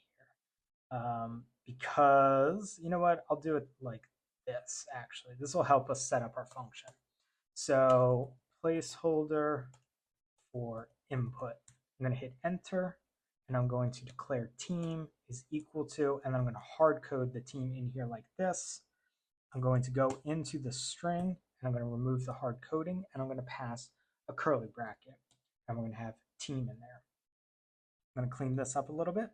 And then I'm going to say if df team is equal to Washington, and I'm going to change that to team. And now when we run this, this should work. Wonderful. So you can see now we have a standardized name that allows us to dynamically clean it up if it is Washington. I'm going to go in here and I'm going to change it back to Philadelphia, and I'm going to run it, and you can see we didn't get an error, and now we get the Philadelphia team.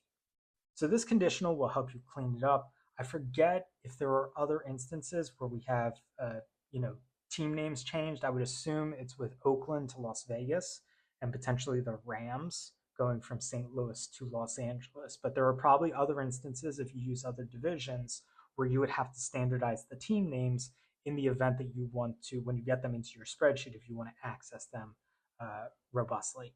So what we're going to do now is create a return statement for our data frame.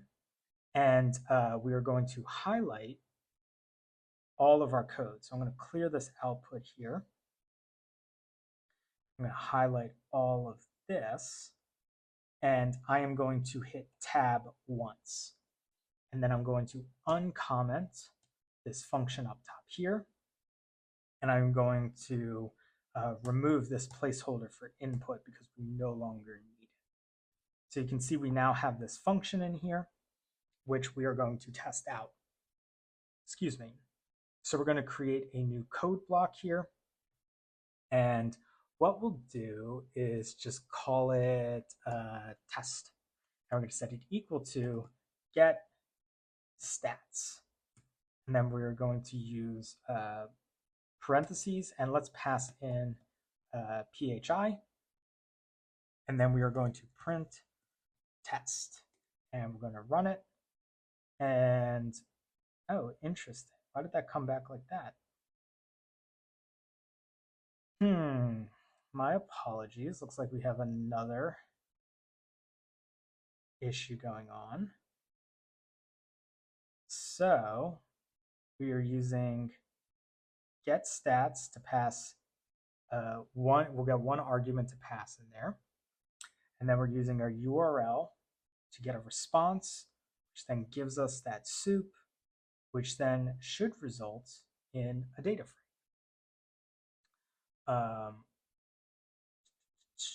And then we should return this data frame in here. I wonder why that happened. Oh, you know what? It's because I didn't run that cell again. My apologies. So I ran that cell, and now I'm running this cell, and perfect. Now we got it. So my apologies. The reason that we were getting all that is because I didn't run this function after converting it from a block of code into a function. So now we have the ability to pass in any team name that we want, and then we get their results. So what we're going to do is we are going to loop through it, and we are going to collect all of our values. So we're going to create an empty array to append data. So we'll call it football underscore data, and we're going to set it equal to a square bracket. We're going to go to the right. We're going to hit enter. We are going to loop through the team names, and we are going to say for I in teams. And let me just make sure that's the variable that we have. Yep, so this is teams. So for I in teams, we are going to create a collector array. Will be called collector underscore array and set it equal to a square bracket. And oh, you know what? We'll just call it collector. We'll hit enter twice, and then we will get the data using the get data function. And we will do data is equal to get underscore stats, and then we will have an open parentheses, and we will pass I.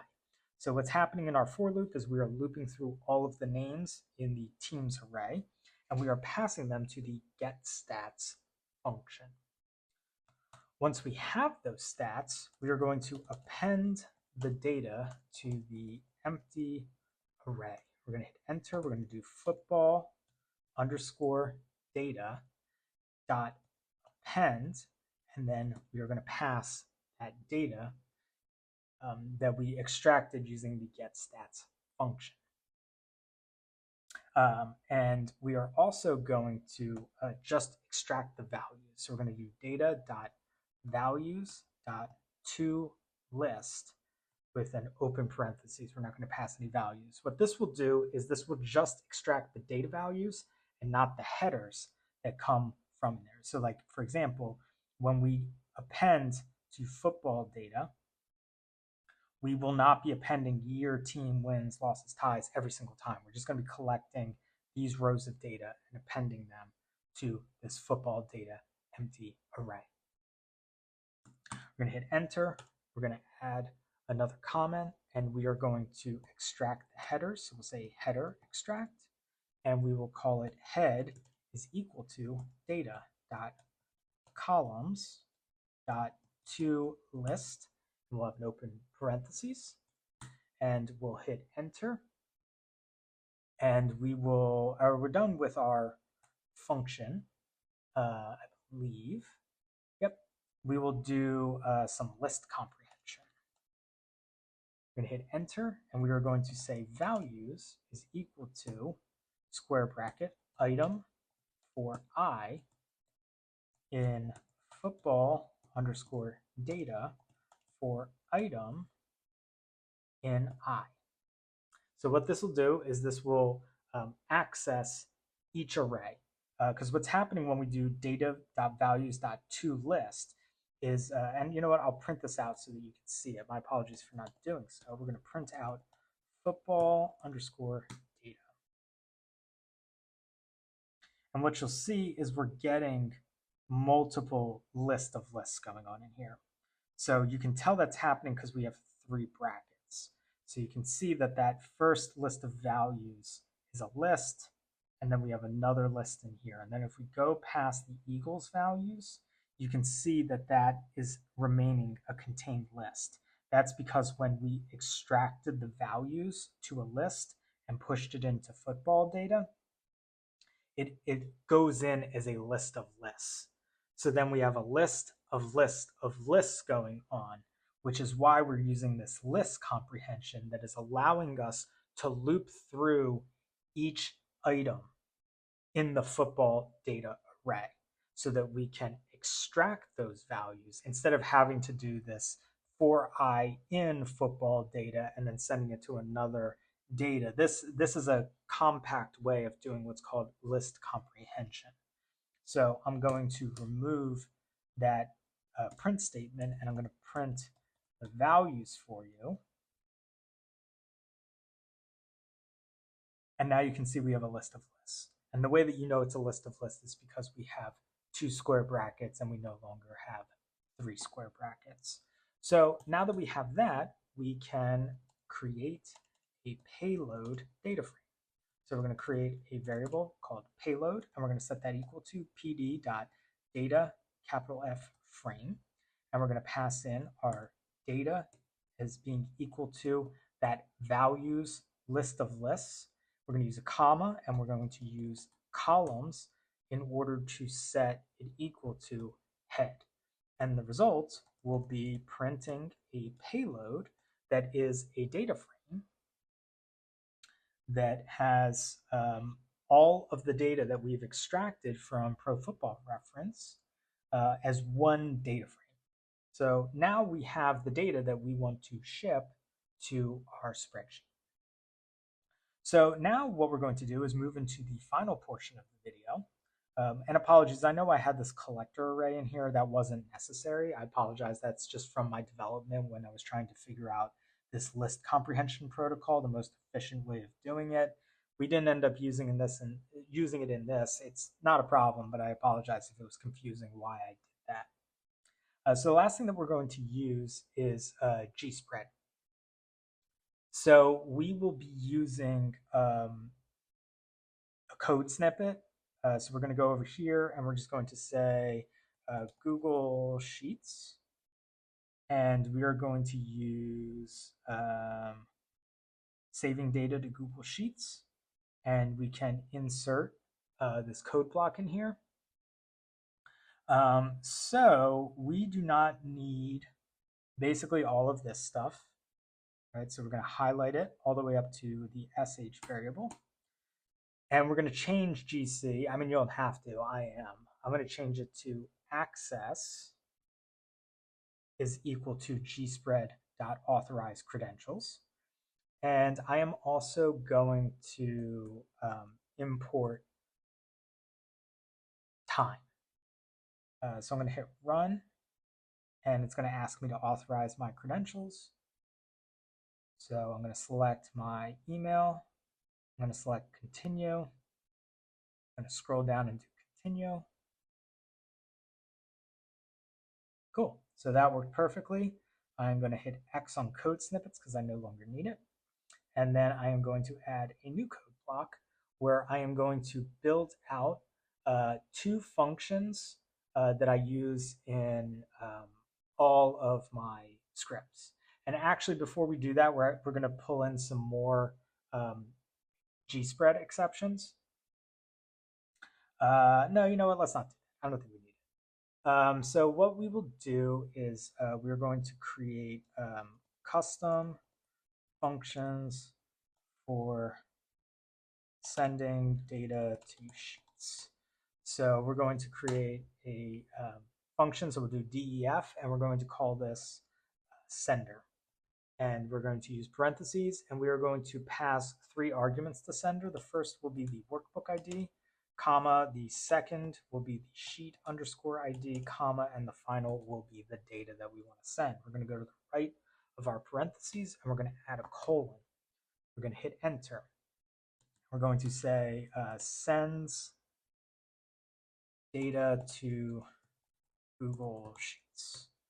And we'll do 3 more double quotes. And we are going to define a variable called workbook, and we're going to set that equal to access. That access is that same variable up here that is authorizing our credentials through gspread. So we're going to do access.open by underscore key, and that's where we're going to pass our first argument, which is the workbook ID.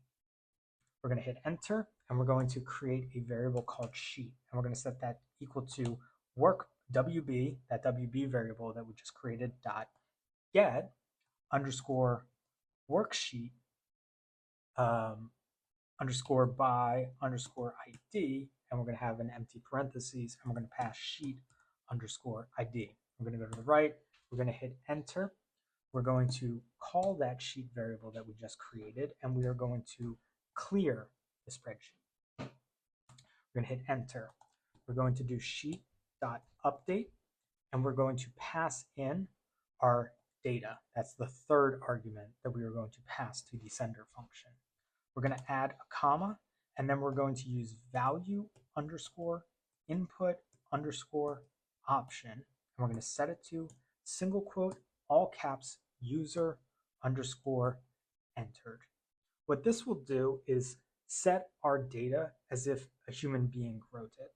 If you do not include value input option, then you are going to get special characters that will adjust dates and numbers. So this is the best way, in my opinion, to send data to Google Sheets so that you have a clean data set for you to work with. The reason that we are doing sheet.clear, additionally, this part here, is because when you are sending data to a Google Sheet, you want to make sure that you are writing the exact amount of rows that you need. So if you have a set of data that has 10 values, and then you are attempting to update a sheet with only 5 rows of values, you are not going to overwrite the 5 values that still exist in the difference from 10 rows to 5. So I think it's best practice to clear the whole sheet out before you deliver data to it.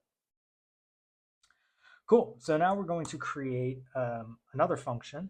So we're going to declare def, and we are going to call this payloader. And this is going to have a single argument of a data frame. We're going to declare, or we're going to enter a colon, and we're going to hit enter. So the reason that we're doing this is because Google Sheets API has to receive data in a particular way. So we have to send it as a list or a list of lists. So this payloader function is going to convert a data frame into a list of lists.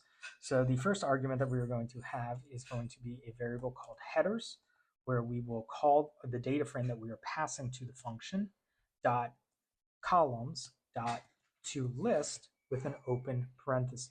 We're going to hit enter, and then we are going to create another variable called values. I'm going to set that to df.values.toList with an open parentheses. This is the same thing that we did when we were extracting our values from Pro Football Reference, where we were denoting the values that we wanted and the headers that we wanted. Same thing is happening here with payloader. We're going to hit enter, and then we are going to return space, square bracket, headers, and then we're going to go to the right of that square bracket, hit space, add a plus, and then we are going to add our values. So what's happening here is we are saving our headers to their own array, which will then be added to, using comprehension, the values array of arrays. That way, the headers are then one list in a list of lists. So if you don't put the headers inside of square brackets, then they will be added to a list of lists, which will mess up the format. So you will no longer have a two-dimensional array or a list of lists. You will have something else. So by adding, the headers to square brackets, you are creating a list, which is then just added into the list of lists. So now that we have these functions, we can hit the play button. You can see we have no error. And now we can move into the final portion of our code. We're going to call the sender function, and we will use parentheses. We'll go to our blank spreadsheet, and we'll go up into the URL. You will highlight the values after the D/. You will copy them, and you will add in a single quote, and then you'll pass them as the first argument. You'll go to the right of the single quote, you add a comma, and then you'll look for your sheet ID. We're going to go back to my sheet. So anytime that you open a new Google Sheet, the ID of sheet 1 will be 0. There are some instances, like if you create a form and then you create a spreadsheet on top of the form, you will get a sheet 1, but it won't be with an ID of 0. If you go to Google Drive, create a new spreadsheet, that first ID is going to be 0. I'm going to create a new sheet in here just so that you can see. Otherwise, your GID will be over here, and then it's also over here. For whatever reason, Google's spreadsheet URL recently changed, where now you have an edit $GID and then a hash GID. I don't know why, but the GIDs still remain the same. They are both the same here, you can see. So you just copy whatever comes after GID equals sign. I'm going to pass in 0. I'm going to use a comma, and then you're going to use payloader, which is your function, and then you're going to pass in that payload. You're going to run your cell, cross your fingers, and hope that it works. We get a check mark there, so it looks like it was good. I go into my sheet, go to sheet 1, and check it out. We now have the data that we extracted from Pro Football Reference. This is actually year, even though it's not showing up, so we'll refresh it, and now you can see that we have year in there. We are going to want to go back to our script file. So we're going to go up to the File menu. We're going to add a new script file, and we're going to call this func02 get sheet by ID. I'm going to hit enter. We're going to clear out the boilerplate code.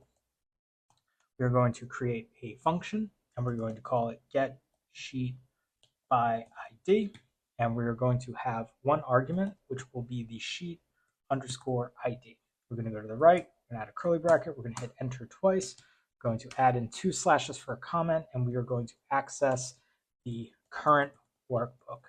We're going to hit enter, we're going to hit tab, and we're going to declare a variable of WB, which is short for workbook. We're going to hit space, we're going to add an equal sign, and then we are going to reference spreadsheet app. And then we're going to use .get active spreadsheet, and we're going to have an open parentheses. We're going to go to the right, and we're going to add a semicolon. If you are using an unbounded app script file, which means that your app script is not generated by the file that you're working in, whether it's a sheet, a doc, or a deck. You cannot use the getActive method. You will have to use .openById or openByURL. For the purposes of this tutorial, we are using a bound app script, which means that the application app script was generated using the extensions menu. We're going to hit enter twice. We're going to hit the left arrow twice. We're going to add 2 slashes and a space, and we're going to access the sheets. We're going to hit enter. We're going to hit tab, and we're going to declare a variable called sheets. We're going to set that equal to WB, that's the variable we just created, dot get capital S sheets. We're going to add an empty parentheses and a semicolon. We're going to hit enter twice, left arrow twice, 2 slashes for a comment, and now we will loop through sheets. We're going to hit enter, we're going to hit tab, and we're going to use a for loop. So we're going to do for I in sheets. We're going to go to the left, we're going to add a curly bracket, we're going to hit enter. We're going to add 2 slashes for a comment, and now we are going to evaluate the sheet ID against the input. So the input being sheet ID is going to be evaluated against sheets. So we're going to hit enter, we're going to hit tab, and we're going to use a conditional if, and we're going to say if sheets square bracket with that variable I, which is short for iterator. We're going to go to the right of the square bracket. We use dot get capital S sheet capital I lowercase d ID, open parentheses, go to the right, hit space, have 2 equal signs, space, and then pass that sheet underscore ID input. So what this will do is this will evaluate sheets.getSheetID to see if it is equal to the input value. So if you input 0 in here, and we loop through all of the sheets, and the first sheet is 1, and the second sheet is 2, and the third sheet is 0, that will then meet the criteria of our conditional, which will allow that sheet ID to move on to the next step of our loop. So we're going to hit space, we're going to add in curly brackets, we're going to hit enter, we're going to add 2 slashes, and now we are going to log the sheet name. We're going to hit enter, we're going to hit tab, and we're going to use var sheet capital N name, and we're going to set that equal to sheets square bracket I. Go to the left, hit dot get sheet with a capital S name capital N, and then we're going to have empty parentheses. We're going to go to the right, and we're going to add a semicolon. We're going to hit down arrow once, down arrow twice, enter once, enter twice, left arrow once, left arrow twice, 2 slashes, and then we will access the sheet using the get sheet by name method. We're going to hit enter, we're going to hit tab, and then we will return WB dot get capital S sheet capital B by capital N name, empty parentheses, and then we're going to pass in sheet capital N name. We are getting sheet capital N name from line 14, where we are programmatically extracting the name associated with the sheet ID that matches the sheet ID input that is passed to this function. So again, if we have 3 sheets in a workbook, the IDs being 3, 2, and 0, right? These are just placeholders. This is totally hypothetical situation. It will never happen. But if you have those 3 sheet IDs and you pass 0 into line 1, right? So you call get sheet by ID and then you put a 0 here. This loop will loop through all the sheets and it will say for I in sheets. And that will mean that when you call sheets square bracket I dot get sheet ID, you will then pass all of the sheet IDs into this if statement. So if you have 0 as the value that is passed into the function, and the sheet ID is equal to 3, it does not meet the conditional, therefore it does not move forward. If the same instance happens and the sheet ID is 2, it does not meet the conditional and it does not move forward. If the sheet ID is 0 and it matches sheet ID of 0, then it moves forward in here, at which point we extract the name using the iterator. So it is a logical statement that is using a number to get a value. And that's how we create an ironclad function that will not break. Because if you attempt to use get sheet by name and the name of the sheet changes, your logic breaks and then you're going to have to open it up and clean it up. So if you're on vacation and somebody changes the sheet name, your app will not work until you come back and change it. That's why I believe get sheet by ID is the most effective way to extract data from a Google Sheet. Cool. So we're going to save our project. You can see we now have that ability to sort our files alphabetically. We will do so. And now func1 is followed by func2. And we go up to our add a file. And we are going to add a new script file. And we're going to call this func03 colon data collector. Okay, so data collector is going to provide us with logic that will allow us to extract data based upon the name that we pass to it. So we're going to build out a function. We're going to call it data capital C collector. We're going to have no arguments for now while we develop this function, but we will eventually pass to there. We hit space after the empty parentheses and we add curly brackets. We hit enter twice, add in 2 comments, and we are going to begin by using the get sheet by ID function. So we're going to hit enter, we're going to do tab, and we're going to declare a new variable called sheet, and that is going to be equal to that get sheet by ID function that we just created. We are going to pass a sheet ID in there. Now, eventually, we will have an argument that we will pass into the function so that when we use it, we will define that sheet. But for now, we're going to create some development variables. So we're going to go up a couple lines, hit enter, add 2 slashes, hit enter once, and hit tab. And then we're going to declare var of name, and we're going to set that equal to empty parentheses, go to the right, add a semicolon, hit enter. And then we're going to declare a variable of sheet underscore ID. And we're going to set that to, I'm going to set it to 0. You are going to determine what your sheet ID is by where your data exists. So if your data exists in sheet 1 and the GID is 0, you're going to pass 0 too. If your GID is something else, which you can see up here, this sheet 2 is GID is equal to this set of numbers, that's what you're going to pass in for this sheet underscore ID variable. We're going to leave name blank for now, but we're going to come back to it. So in order to set ourselves up for our function development, we are going to add sheet underscore ID into the get sheet by ID function. And now we are referencing this hard-coded variable, which will eventually become a dynamic variable that will be passed into our function up here. More on that in a bit. We are going to hit enter twice, left arrow twice, 2 slashes, and a space. And now we are going to get the display values from the sheet. So we're going to hit enter, we're going to hit tab, and we're going to declare a variable called display, capital V, values. And we're going to set that equal to sheet, which is the variable that we just created here, dot get range. We're going to open up a parentheses. Get range takes 4 arguments, the starting row, the starting column, the number of rows you want to go, and the number of columns you want to go. So we are going to start at row 1, comma, column 1, comma, and then we are going to reference the sheet.getLastRow, which will get us the last row of data. So this method operates as a count. So when you use sheet.getLastRow, it returns the number of rows that have data, not necessarily the last row that has data. So what I mean by that? So if we go into sheet 1 and we reference sheet 1, the result of this will be 21. And the reason for that is because row 21 is the last row with data. If you wanted to get the last row in the spreadsheet, you would use .getMaxRow, which will just return all the rows that exist.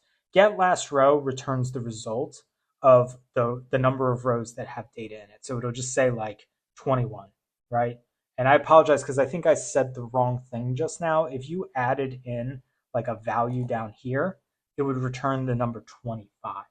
So you know what, let's just do a quick little test on this one so that you can kind of see it. So I'm just going to leave this one here. I'm going to hit enter and I'm going to do logger.log. I'm going to use sheet.getLastRow. I'm going to use an empty parentheses. You don't have to do this. I'm going to hit save. If you do this, you will then be prompted to ask for permissions. So, if you're not doing this now, you can do it in a little bit. If you've been following along with this series, you've done this a couple times now, so you know what we're coming into. We're just going to allow Google to read from our sheets. And now you can see that we're returning the number 21. So I'm just going to go in here real quick and delete all this stuff. And I'm going to bring it back. But when we hit run, you'll see that we still will get 21. And that's because it's not counting the number of rows that have data. It's returning the last row that has data. So this is row 21. So we are getting the number 21. So if you use that, you might have to do some type of logical cleaning in the event that you don't actually want 21 rows of data. So then we're going to use sheet.get last column, same thing, empty parentheses in here. And now the results of this, when we do logger.log, will be, I'm sorry, we can't do that yet. My apologies. Go back to the display values row. And after sheet.get last column, empty parentheses, and then a closing parentheses, do dot get capital D display values. There is a get display value and a get display values. Make sure that you're using get display values. Have an empty parentheses, go to the right, choose a semicolon. Now when you run this, if you have not authorized permissions in the previous run, you will have to do so now. After you do that, you will get all of the data. So now you can see we get our first row all the way through the 21st row. So we have all of our data in here. Now, the structure of this data is values, which means these are no longer numbers, floats, whatever. They are string objects. So if you try to do math, meaning if you try to add the wins to the losses to the ties, you will not be able to do so with get display values. If you are looking to do math, you can use .get, values. So if you return get values, you will then have the raw data, right? So you can see now that these wins are represented as float values, which means they have a decimal point. So if you wanted to add wins to losses to ties, you would have the ability to do so. But the problem is that then they are going to show up that way. So you're going to have to reformat the data later. I personally prefer not to do math if I can avoid it within Google Apps Script. I would prefer to clean it, whether it's in the sheet or in Python before pushing it to the sheet, or with SQL before pushing it to the sheet, whatever. So this tutorial is going to do display values. If you are interested in, math functions, hit me up and I'll figure out how to, do the thing and come up with a lesson or what have you. Cool. So we're going to move on to the next step here. We're going to hit enter. We're going to add in 2 slashes for a comment, and we are going to extract the column names. So we're going to hit enter. We're going to hit tab. We're going to do var, and then we're going to call column capital N names. And we're going to set that equal to display values, which is that variable that we just created. And then we're going to use a square bracket and 0. The reason that we want to do this is because we are going to loop through the display values to have them align with the name, which is going to be one argument in our function. So we're still going to want to return that header row, but that header row is going to be excluded as part of our loop because there is no name that aligns with the header row. The header row has an ambiguous title of team, whereas we are going to be referencing team names. And you'll see more of that in a little bit as we move on to the next step, which is going to be hitting enter, adding 2 slashes, and then adding in a data collector array.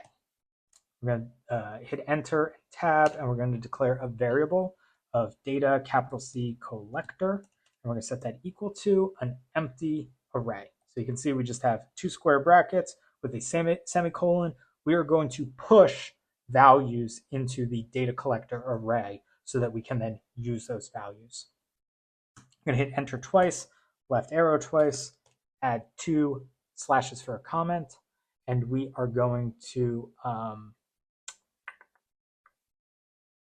what are we going to do? Oh, I see. Okay. So we are going to loop. Actually, you know what we'll do? We will append the column names first.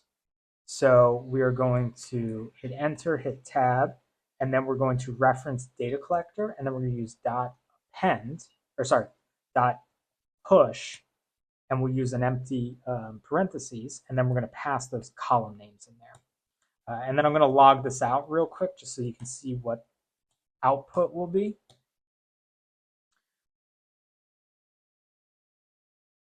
So you can see we now have a list of lists, or a two-dimensional array, where we have those column names in here. And you can tell it's a two-dimensional array because we have two square brackets at the beginning and two square brackets at the end.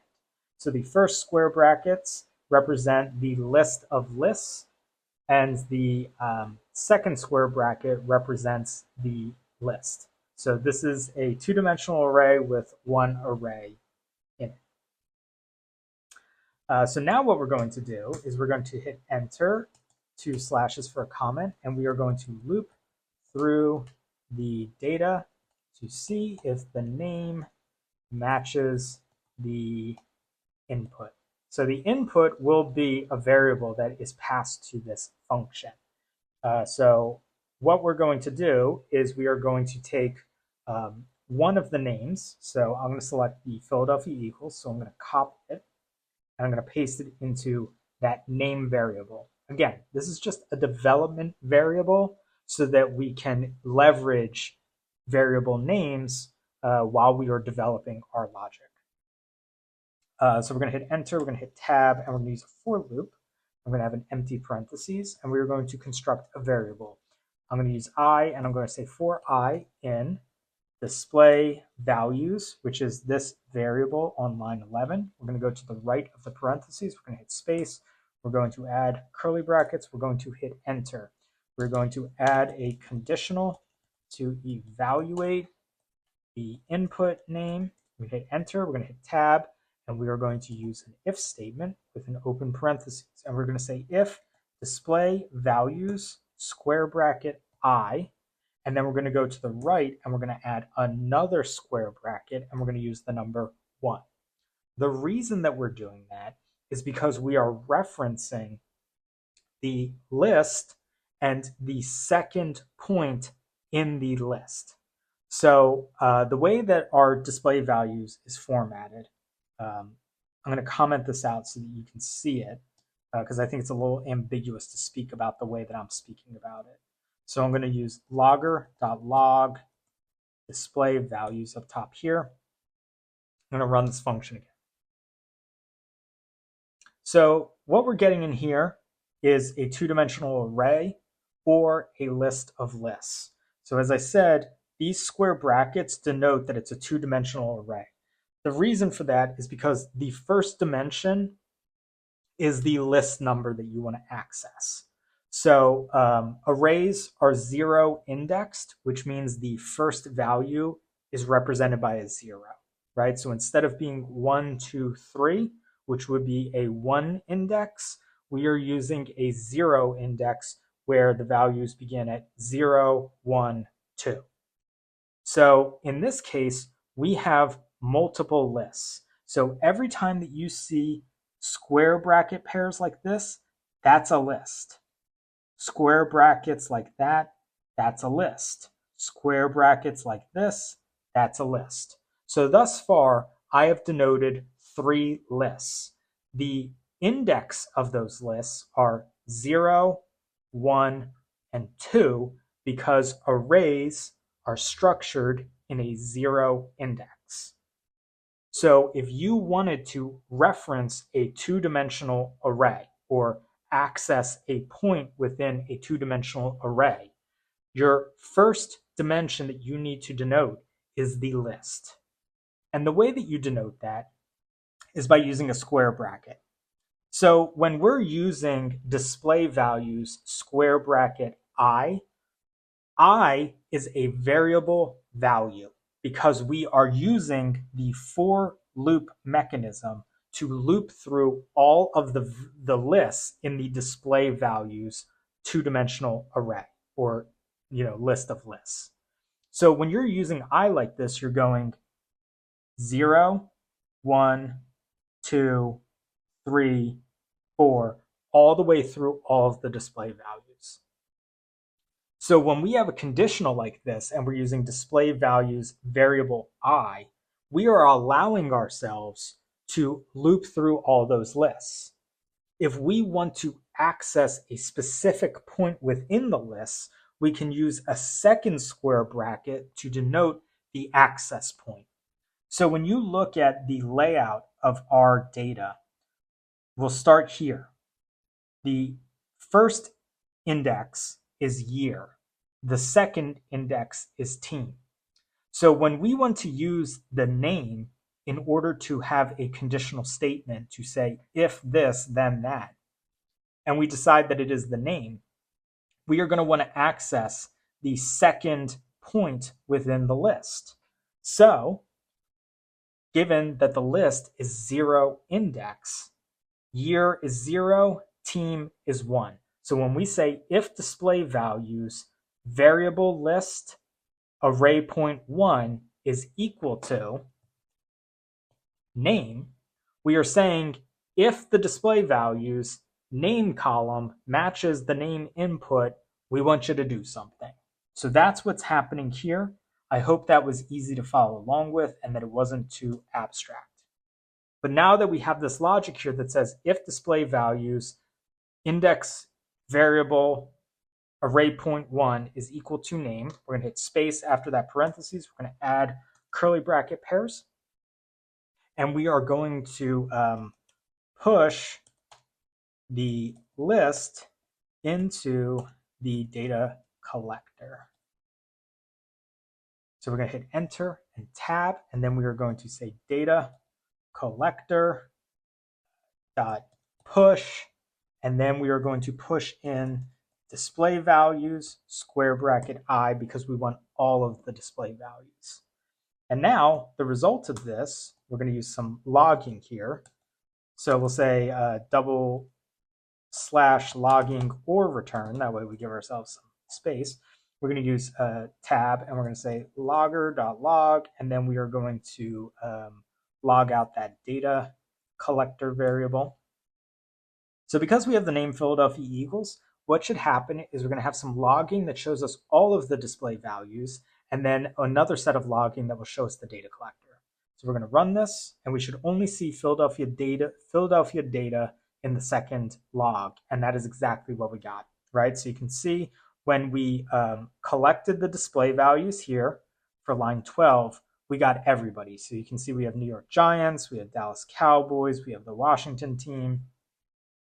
And then down here, we said if the display values in access point 1 is equal to the name variable, which up top here is Philadelphia Eagles, then allow that data to be pushed into the data collector variable, which is why down here you're seeing Philadelphia Eagles. So if we run this again, and I change this from Philadelphia Eagles to Dallas Cowboys, then you can see once again we got all the data, and then we are just getting the Dallas Cowboys. So now what we're going to do is we are going to remove this logger.log and turn it into a return statement. And instead, we are going to return data collector and add a semicolon.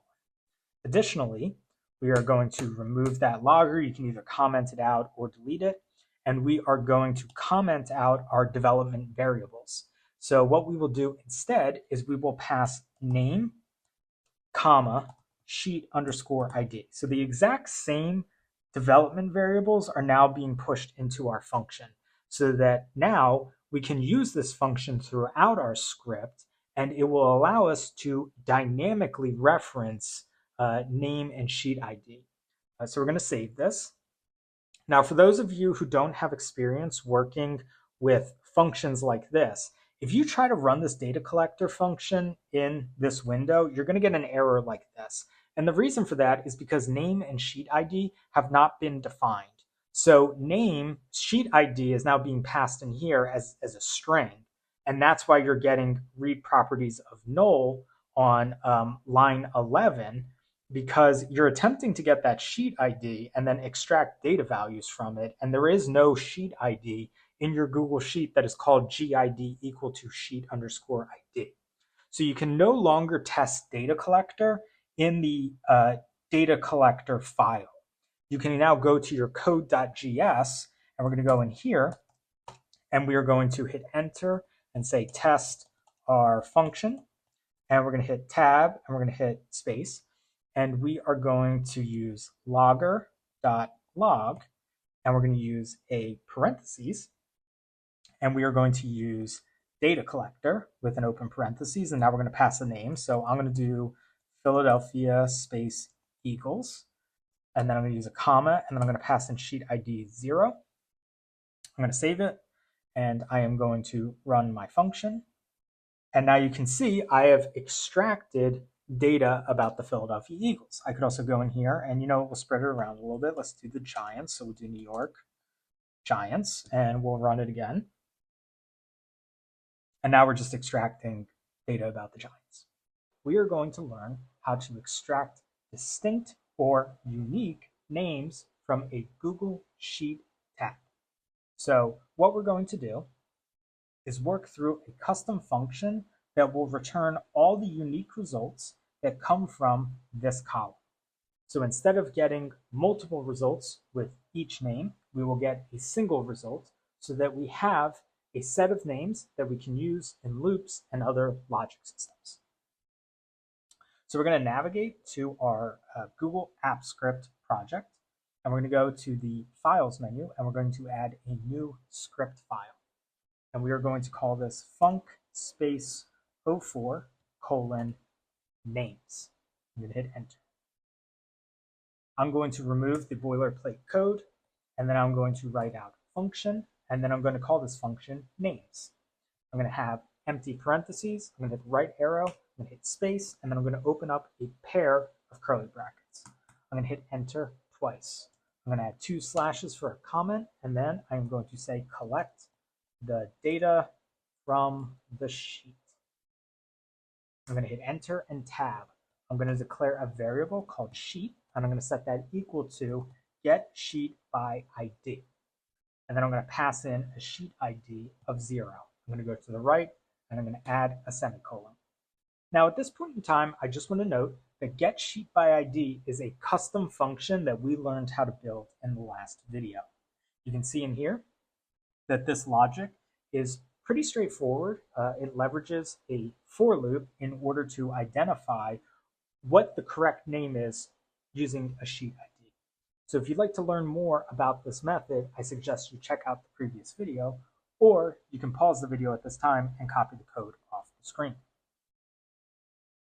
After we extract the sheet name, after we get the sheet name using the get sheet by ID function, we're going to hit enter, hit the left arrow twice, add 2 slashes, and now we're going to collect the name column. So we're going to hit enter, and we're going to hit tab, and we're going to declare a variable called data. And we're going to set that equal to sheet.getRange, parentheses, and then we're going to start at row 2, comma, column 2, because that's where the names are. We're going to add one more column, comma, and then we're going to use sheet.get capital L last capital R row. I'm going to use a parentheses. We're going to hit the right arrow once. We're going to hit space. We're going to subtract 1 from sheet.get last row. We're going to go to the right of the parentheses, and then we're going to do dot get display values. I'm going to have the parentheses. Now the reason that we're doing this is because sheet.getLastRow will return the number of the last row. So in this instance, we have the number 21. But we are starting at row 2. So when you enter in 21 into getRange, you are then going to go 21 rows relative to your starting row. We don't want to do that. So because we're starting 1 row ahead of the range that we're in, we need to normalize it by subtracting 1. So that instead of going 21 rows, we're going 20 rows because we are excluding 1 row. So that's exactly why we're doing this in here. I elaborate more on it in the last video.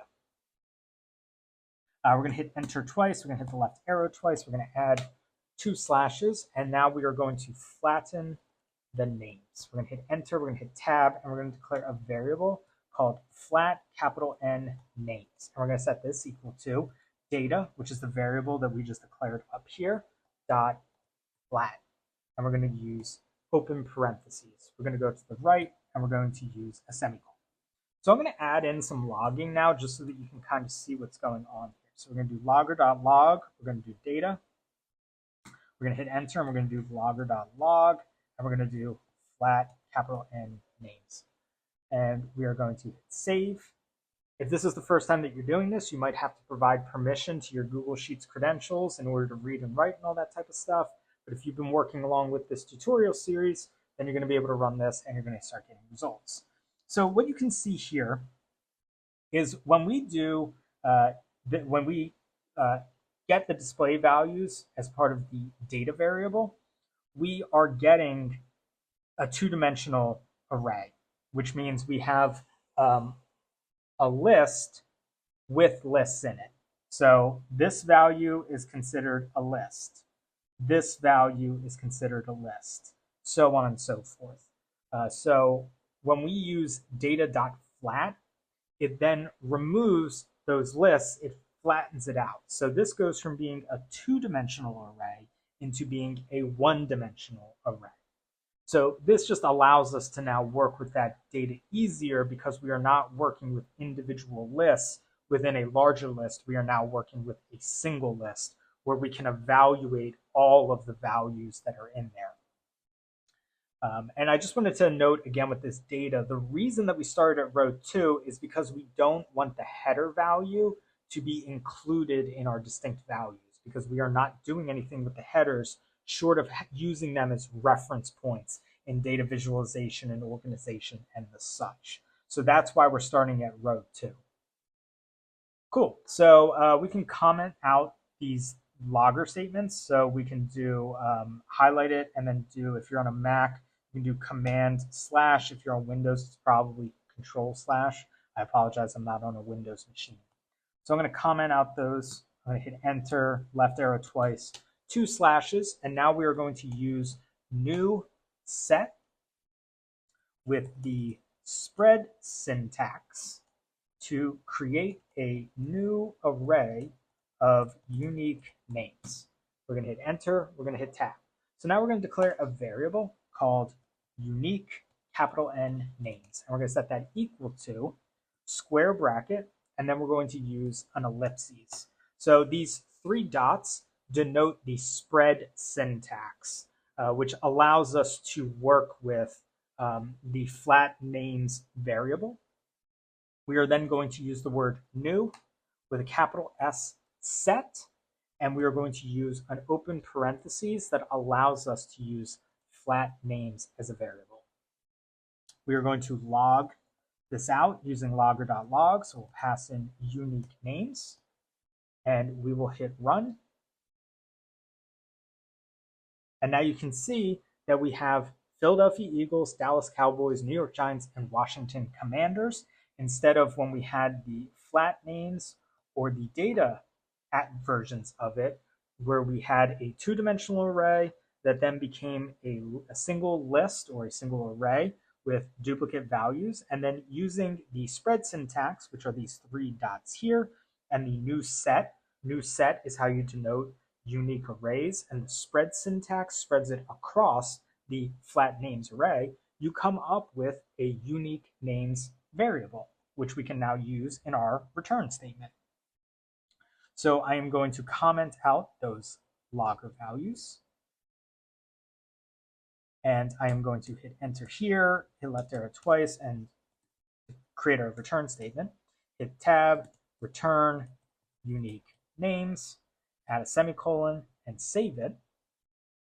We can now use this sort files alphabetically so that now all of our functions are in one place. We're going to go up into our code. And now instead of using, you know what we'll do? We'll just test this out, and we'll do logger.log, and we'll do names. And if we run this, we now have access to all of the names in our data set. So what that will allow us to do now is I'm going to remove this logger. So what we could do is just clear it all out, right?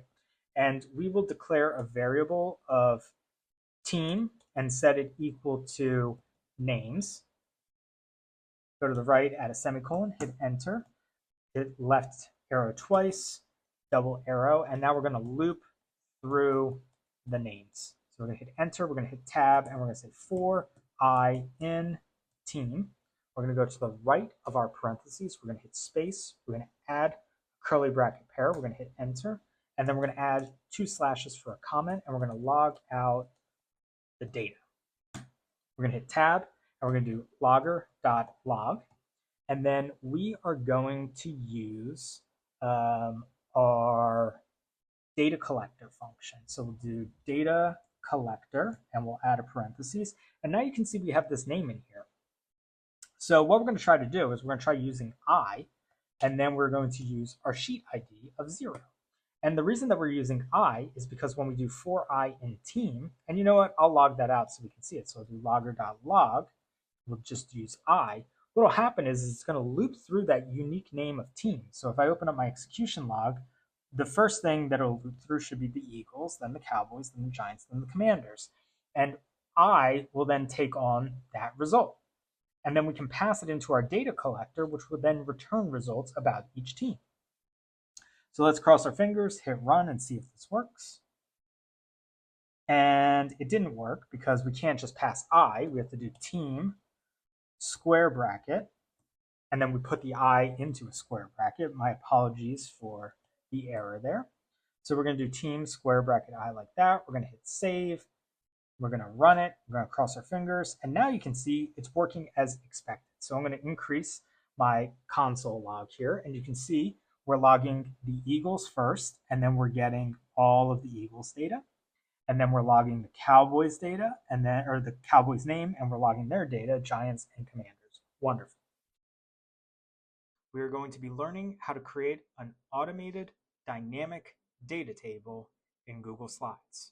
So what you're looking at here is what our end result will be. This method differs from other methods which I've used in the past in that instead of using a screenshot or a traditional table, I've learned and utilized individual text boxes so that it provides the visual of a data table, except that it's not a data table. So all of these elements here are plotted distinctly so that they look like they work together, but really they're individual aspects that are coming from a Google Sheet. So to give you a refresh on where we're at, we have a Google Sheet with some data that we have scraped from profootballreference.com. So we wrote a Python script in Google's Collaboratory Notebook that leveraged Beautiful Soup 4 in order to extract the last 5 seasons of data for 4 teams that we defined in this variable here. You are looking at the results of that work where we cleaned the data to remove some extraneous columns that we did not want to use so that we had this defined set that will allow us to create slides for each team. To this point in our development, we have learned how to automate the creation of a deck, learned how to move it into a folder. We have learned to append slides and how to insert text boxes. We are now going to be learning how to create an iteration loop that will allow us to extract values from the Google Sheet and then plot them in a very basic stylized manner on our slide. In the last lesson, which, mind you, all of the videos in this series are linked up in the playlist in the description. So if you have not been following along and you would like to, you can check them out there and get caught up to speed. In our last video, we developed a custom function called names that allowed us to extract the unique values from our sheet. Additionally, we created a function called data collector that allowed us to extract values using the sheet that we have with all of our football data. So right now, when we leverage our names function and our data collector function, we are able to create unique sets of data for each team. So you can see we now have values for the Philadelphia Eagles, and then we have the data, values for the Cowboys and the data, so on and so forth. So you will need those functions in order to do this lesson. Additionally, we are going to need a custom function called converter, which will take a number and translate it from inches into points. So we are going to be referencing the format options menu. So when we click on an element in a slide deck, we can go up here to more and then select format options, and then we will have access to the X and Y values for position, as well as the size or the width and height for the text boxes or the shapes. So when you're working in AppScript, you can't enter these values in as they currently are because AppScript is structured in points while slides is structured in inches. So make sure that you have this converter function because I will be using it throughout our script. Cool. So with that out of the way, we are going to resume our development within the the creator slide function. We will be closing these shoulders here, or these windows, or whatever you want to call them. You'll notice we have these down arrows. So we've been adding comments all along so that we could clean up our script. Because you'll notice as I scroll down, we do have quite a bit of stuff going on here, and much of it will not be necessary for this lesson. So we're going to close this window, we're going to close this one. We're going to keep this open because we are going to use slide again. So we're going to be using the same logic that we used for our title and our subtitle. So we are going to want to have slide exposed. That way you know what we are referencing. I'm going to close up slide title, and I'm going to close up, you know what, we'll keep that open because we're going to add some stuff at the bottom. But we're going to begin by creating some development variables. So we're going to start on line 2. We're going to hit tab, and we're going to add 2 slashes, and we're going to say development variable. And we're going to hit enter, and we're going to hit tab, and then we're going to declare a variable called name. And we're going to set that equal to a string, which is why we have single quotes or double quotes, whatever you've been using throughout your script. And then we're going to use one of the names that comes from our sheet. So I'm just going to select the first one, which is the Philadelphia Eagles. We're going to paste that in there, and we're going to add a semicolon. So this is going to get commented out once we finish our development. We're going to add it as an argument for the creator slide function so that we can dynamically pass in values. So for example, when I open up my execution logs, you'll see that the Philadelphia Eagles appear here using the value from our names function. That's what we're going to pass into the creator slide function so that we know what data we want to collect as well as what team we are working with. But for the time being, we don't want to loop through everything because we're developing, right? So we just want to kind of see how things go and make sure it looks the way that we want it to before we move it into production. We're going to go down to the last line here, and we're going to hit enter twice, left arrow 4 times, and we're going to add 2 comments. So your new comment should line up like this. That way we have the ability to close the section if we want to. So we are going to begin by using all caps and declaring data collection. So this is where we are going to use our data collector function in order to extract data. So we are also going to be using that name variable that we just created to get our data. So we're going to declare a variable called data collection, which is going to be equal to data collector. So if that's confusing, you can come up with another name for data collection if you want to. I did it that way so that it was kind of synonymous with data collector, which might be a bad thing. I apologize if it's confusing. It's just the way that it worked for me. So I'm going to pass our name variable in there, which you can see is the first argument of our data collector function, and then a sheet ID. I'm using sheet ID 0 because I am in sheet 1. If you are using a Google Sheet that you created, your first sheet is probably going to be 0. But if you're using a sheet that is not the first sheet, then you'll have your GID up top here. So you'll just want to copy whatever the number is that comes after GID. We're going to go back to our script, enter in whatever your sheet ID is, go to the right, add a semicolon, and then hit enter twice. We are going to hit the left arrow twice, and we're going to add in another comment, and we're going to use all caps again because this is a full section, and we are going to call this iteration variables. We're going to hit enter, we're going to hit tab, We're going to add in a comment. We're going to hit space, and we are going to call this y points for iteration. We're going to hit enter. We're going to hit tab, and we're going to declare a variable called value capital Y, and we're going to set this equal to 1.37, and we're going to add a semicolon. We're going to hit enter, and we're going to declare another variable, which is going to be called increment capital Y, and we're going to set that equal to 0.35. I'm going to explain these variables in a minute, so let's just enter them in, and then we will debrief. I'm going to hit enter twice. I'm going to hit the left arrow twice. I'm going to add in another set of slashes so that we can declare our X points for iteration. We're going to hit enter. We're going to hit tab. I'm going to scroll down a little bit, so if there is anything that you want to look at on screen right now, pause the video and then hit resume.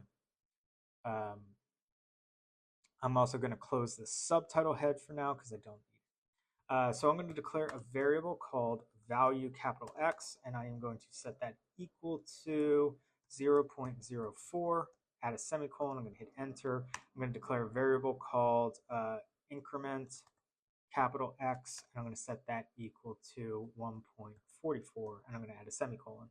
I also noticed that my increment Y doesn't have one, so I added it. The semicolon doesn't matter. If you don't have it, doesn't, it's not going to do anything. But I add it sometimes just because that's the way that I learned. We're going to hit enter. We're going to hit the left arrow twice. We're going to hit 2 slashes, and then we're going to declare value for width and height. We're going to hit enter, tab, and then we're going to declare value for value capital W width, and we're going to set that equal to 1.85, the semicolon, hit enter, var value capital H height is equal to 0.5, I believe. 1 second to make sure. Actually, it's going to be 0.35. Sorry about that. Okay, cool. So let's discuss what we did here. Please keep note of the value 1.37, 0.04, 1.85, and 0.35.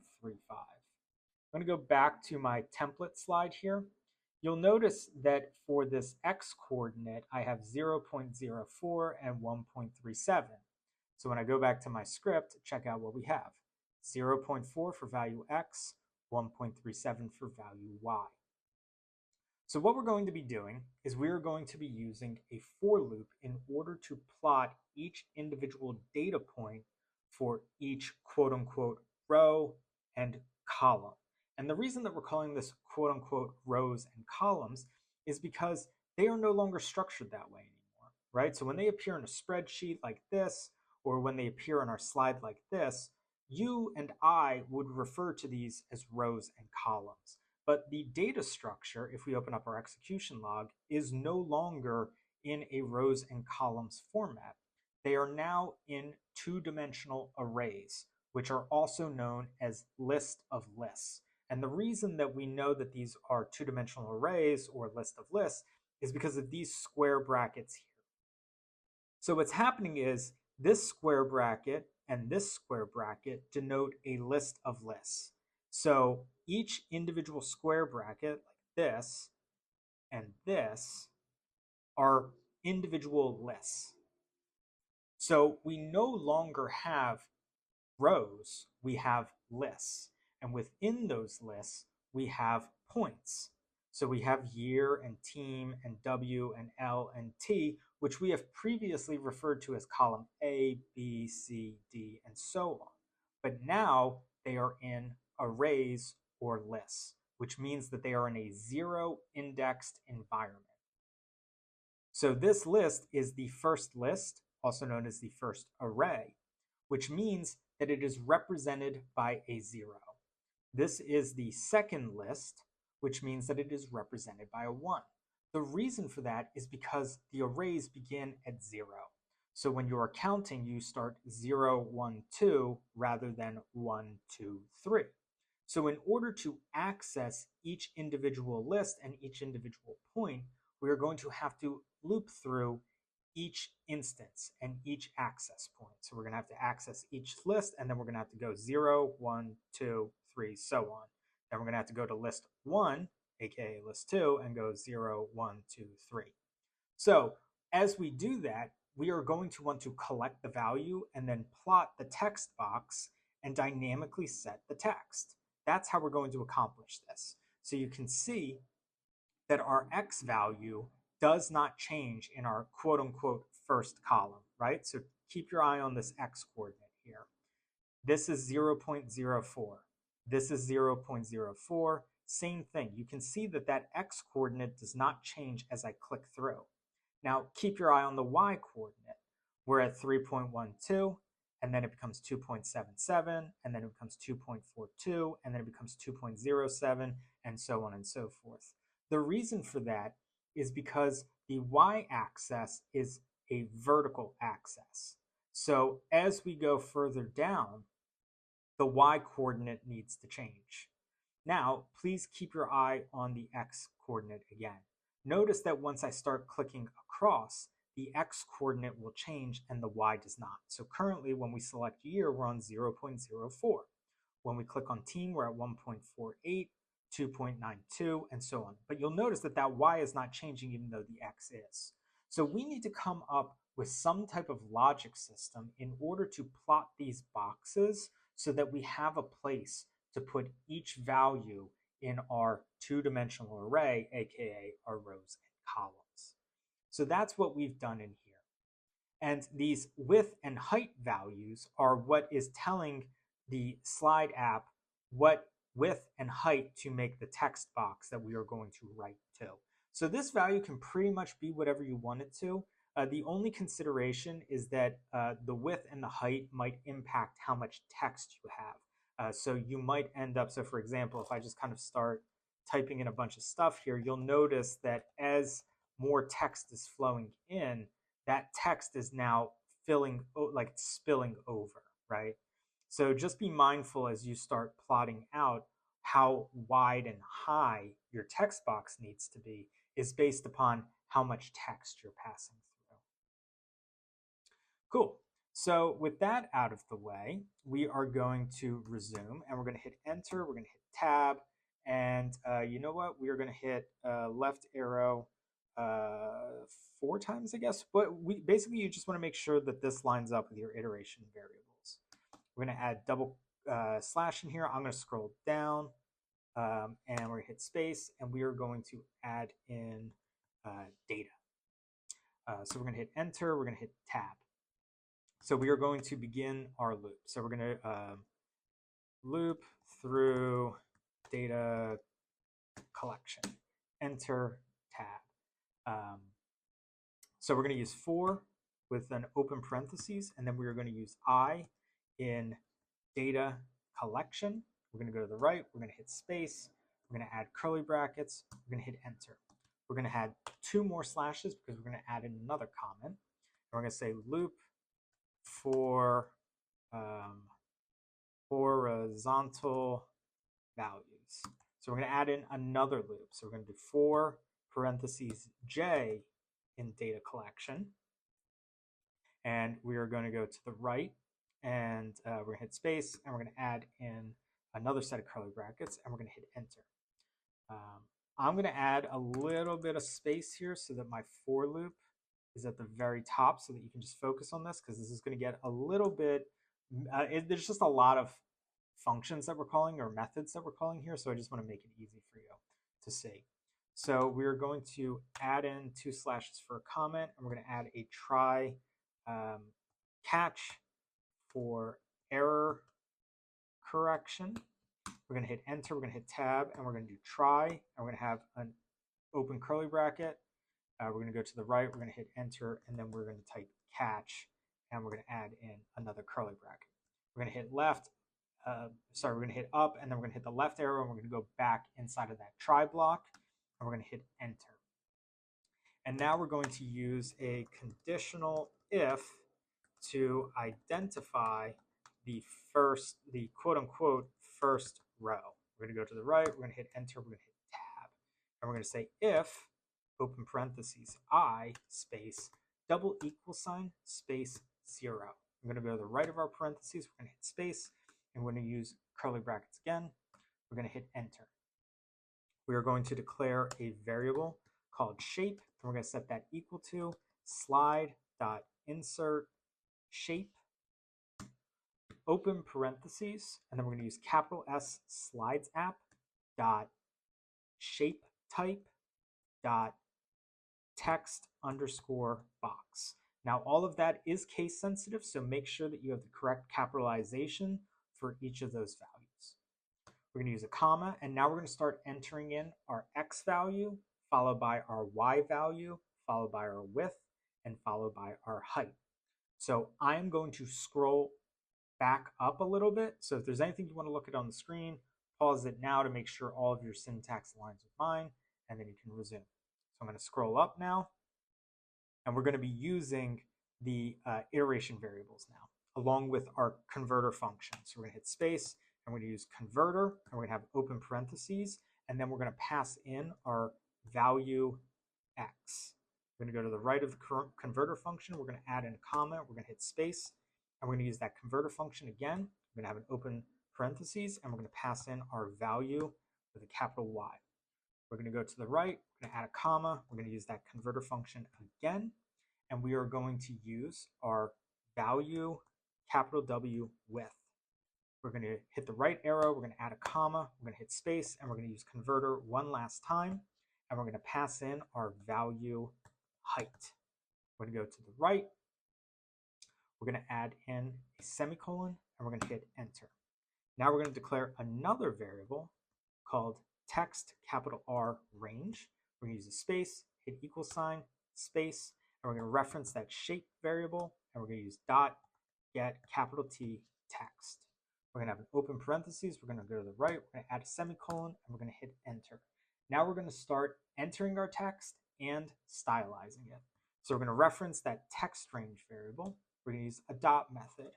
We're going to set text with an open parentheses, and then we're going to reference our data collection variable, and we're going to use square brackets, and we're going to pass in I, and then we're going to use square brackets, and we're going to pass in J. We're going to go to the right of our parentheses, and we're going to use dot get capital T text capital S style, and we're going to open up a parentheses. So basically, when we use I and J, we are looping through all of the values.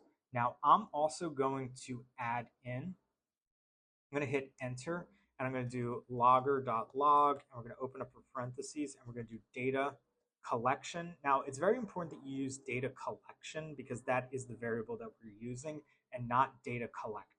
So I apologize because I should have been more specific with that variable. So I apologize if you're experiencing some errors. That could be a reason for it. We're going to use data collection square bracket I. We're going to go to the right. We're going to use a square bracket, and we're going to use J. And we're going to use a semicolon. So hopefully we're going to have the ability to see these values in our execution log once we start running our script. We're going to hit enter, and then we are going to use, we're going to apply some style elements to our text. So we're going to use dot set font size, and we're going to use an open parentheses, and we're going to use 10. Now I apologize, I'm getting a red arrow here, so I think our logger statement is messing that up. So what we're going to do is we're going to highlight our logger.log data collection I and J. We're going to copy it, and we're going to delete it.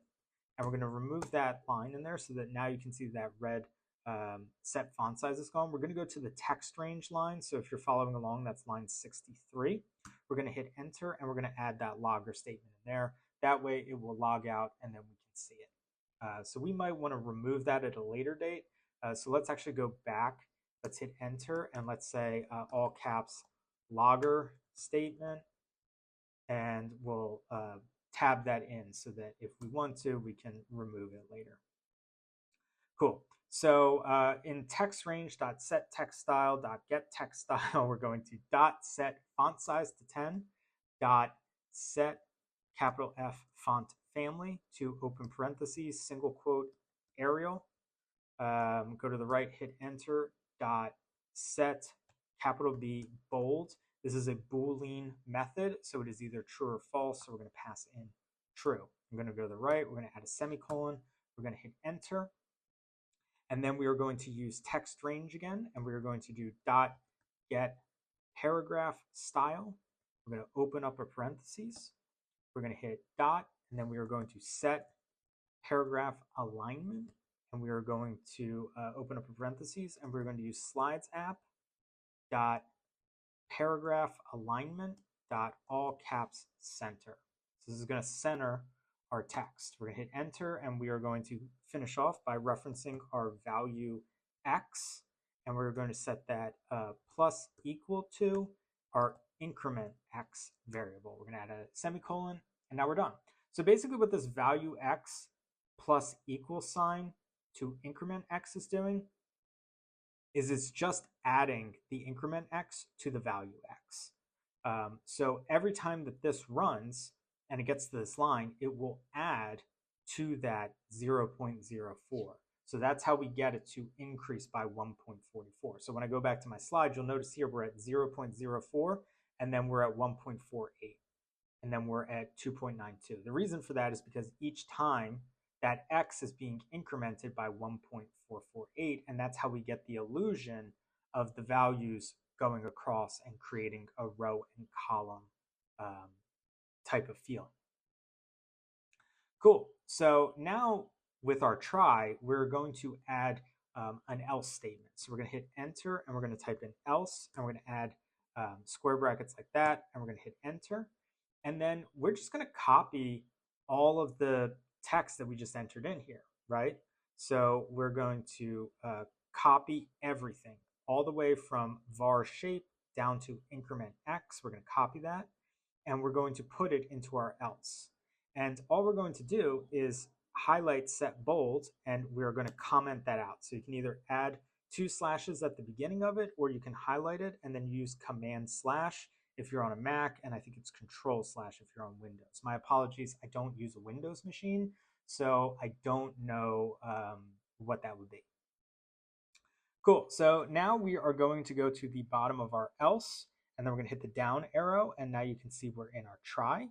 And then we're going to go to our catch, and we're gonna go down 1 row to our for j loop.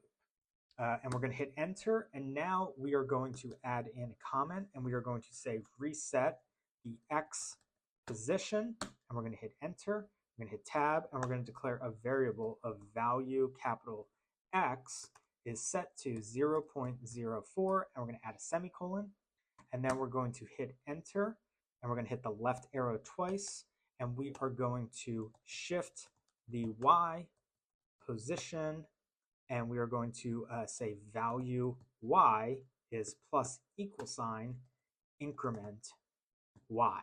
So basically what happens is anytime that we are setting the x value, we're going to have to reset it so that we can continue to increment to it. Additionally, we are going to need to increment the y value so that we can go y, y, y, y, like this, and add to it. So that's what this logic is doing. We're doing plus equal sign. It is adding to and then redefining the variable as such. So we're going to hit save, and we're going to try to see if this works. So we're going to go up top here. We are going to hit run. We're going to cross our fingers. You can see the slide is being created. Now the deck is being created. If you see this, then the old deck was deleted. The deck has been moved to the parent folder. We have a new ID. And then check it out. We're now getting year, team, win, loss, tie, coaches. Then we're moving to 2023, Philadelphia Eagles, so on and so forth. So you can kind of see how we're getting each individual value in here from 2019 to 20 to 21 to 22, 23, and so on.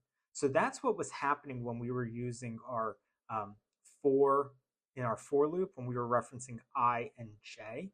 It was defining all the values that we needed to plot. So what we have here in this logger is this is what we were then setting text to. And additionally, we were incrementing our value x and our value y's based upon this logic down here. So anytime that this ran, we were incrementing the x. Basically, it was figuring out where you were in the loop. And then once we got down here, it would increment the y. So now we're going to go check it out and see if we have the right slides in there. Got it plotted perfectly. We are going to be learning how to plot lines in slides.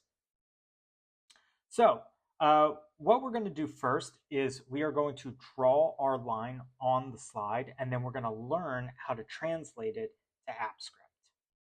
So you're going to want to go to this section here, and you're going to want to pick a line. I'm going to use a straight line, and I'm just going to put it at the top here in between the header and the first row.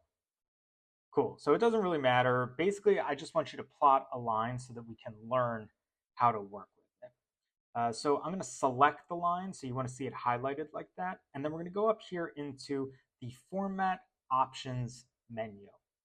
So we've worked with format options before when we had talked about plotting the text boxes that are currently in our creator slide function. There are 4 key values that we need to learn how to work with. The first will be the X position and the Y position. Both of these positions are relative to the top left of the screen. So when you're seeing 0.67, that means that the start of this line is 0.6 inches away from the left side of the screen, technically the top left corner of the screen. When you're seeing 1.69, that means that the element is 1.69 inches down from the top left. So basically what's happening is this element is 1.69 inches down, 0.67 inches over from the left. So if I hit the down arrow, you can see that we're getting closer to the left side of the screen. And then if I hit the up arrow, we are moving further away from it. Same thing here. If we hit down, it'll start moving up the page because we're getting closer to 0. And if we hit up, then we will get further away from 0 and thus further away from the top of the page. The width represents the length of the line in this case. So if we hit up, you can see the line extends further away from the left.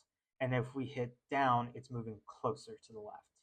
The height, I'm not sure height does much with lines. Oh, yes, it does. So you can see the height here changes the degree, I guess, of the line. Sorry, I'm not great at using that type of vernacular, but you can kind of see how it's like going up and down on an axis. So the minimum height that we can go to here is 0.01. So we can't get any lower than that. But if we hit the up arrow, then we will go up further and have it on an angle. So if you are looking to do any type of geometrical work, you might want to use this height situation going on here. Cool. So the one thing that I want to point out is you'll notice that in the slides graphical user interface, also known as GUI or the UI, these values are represented as inches. The reason that they're represented as inches is because I'm located in the United States. So if you're located outside the United States, you might be seeing different values there. So I apologize in advance if the solutions that I outline in this video do not work for the region that you are located in. If that's the case and you're having some problems translating the things that I talk about in this video, please reach out in the comments or send me an email. Some viewers have been wonderful and have left comments for others talking about the differences between the methods that I'm able to use in the United States and what they used in their regionality. So I really appreciate it and I encourage you to do it.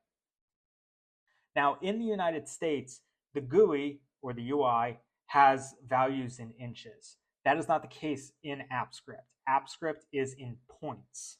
So you cannot take the values as they exist in the GUI and naturally drop them into AppScript. So you're going to have to convert it.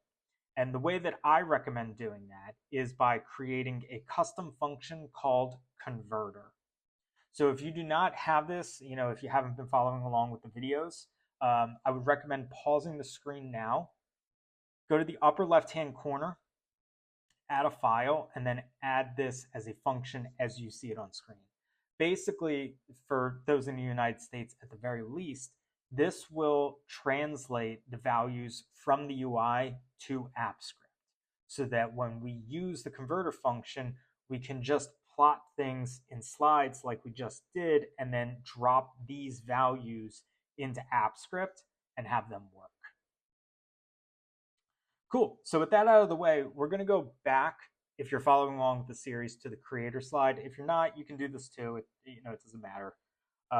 So just to recap you where we're at, we have a development variable here where we are hard coding one of the team names. So we're going to close that up because we don't really need it. We have some logging here that just tells us when things are happening. We are using our creator deck function, which again is a custom function, which is in this video series. So check out the playlist if you don't have it and you want it, where we are returning a deck ID. Once we have the deck ID, we can open up the slides presentation using Slides app, and then we can use the append slide method, which is native to AppScript, in order to add a new slide to our presentation. From there, we added in some text boxes, which you saw. So we're noting what the slide's title is. We're adding a subtitle. We're using a custom function called data collector, which again was taught in this series in order to extract values from the Google Sheet with our data. And then we used iterative variables in order to loop through our data and plot new text boxes in order to drop in the values that we collect from our Google Sheet.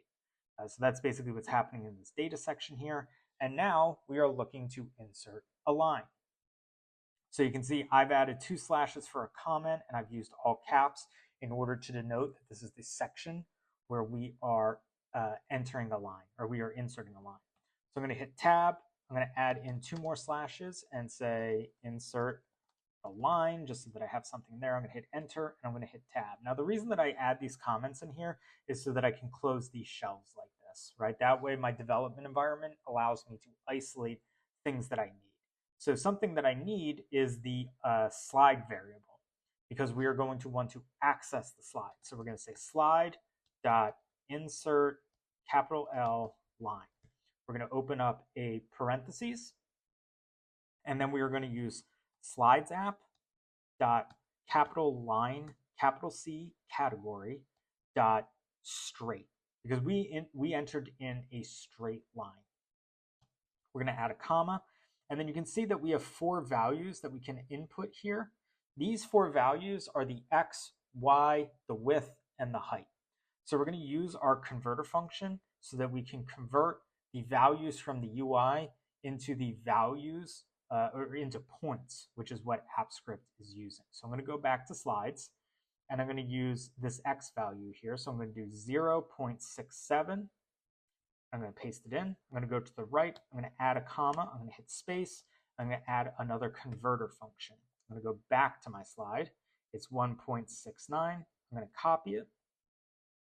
I'm going to paste it in there. I'm going to go to the right. I'm going to hit comma. We're going to add in a converter slide.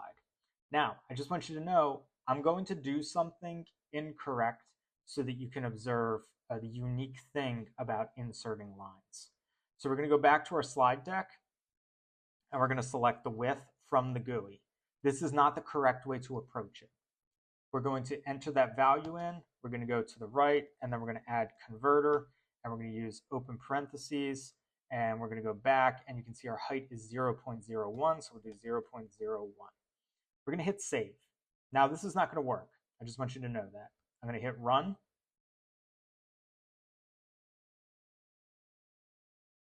You can see that the script worked. However, our result is not going to align with our expectations. So we're going to open up this slide here.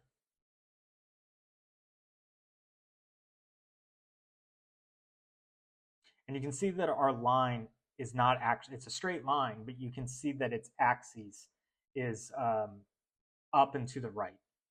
Now, that's because when we open up format options, you can see that our X position is correct, but our Y position has become 0.01. You can see that our width is 7.35 and that our height is 1.68. So what's happened here is you cannot insert lines the same way that you insert text boxes. What happens is what you need to do is instead of entering in 8.02 because that's the value that you want, 8.02 is being subtracted by 6.67, right? So check this out. When we go back to that slide, you can see that we're getting the value of 7.35. So I'm just going to copy 7.35 and I'm going to go to my my sheet because it's easier to see it in here. We're going to add that 7.35 by 0.67. So we're going to go into J, hit that in there. We're going to add that up and check out what we get. We get 8.02.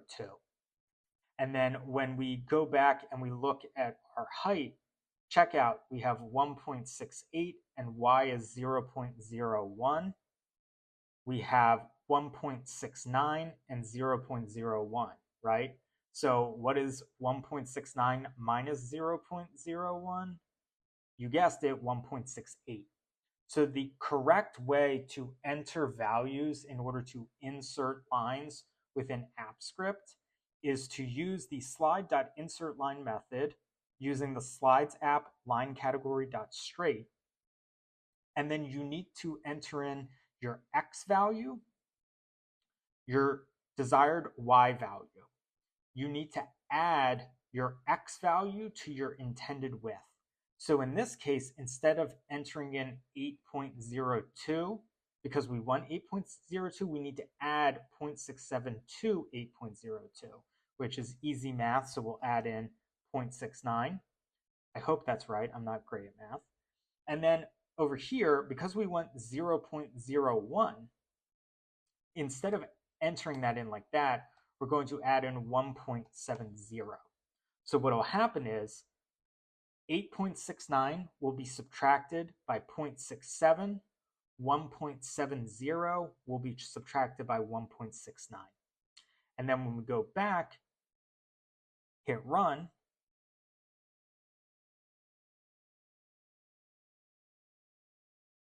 we'll go to our folder drive in here. We're going to hit refresh to get that new slide.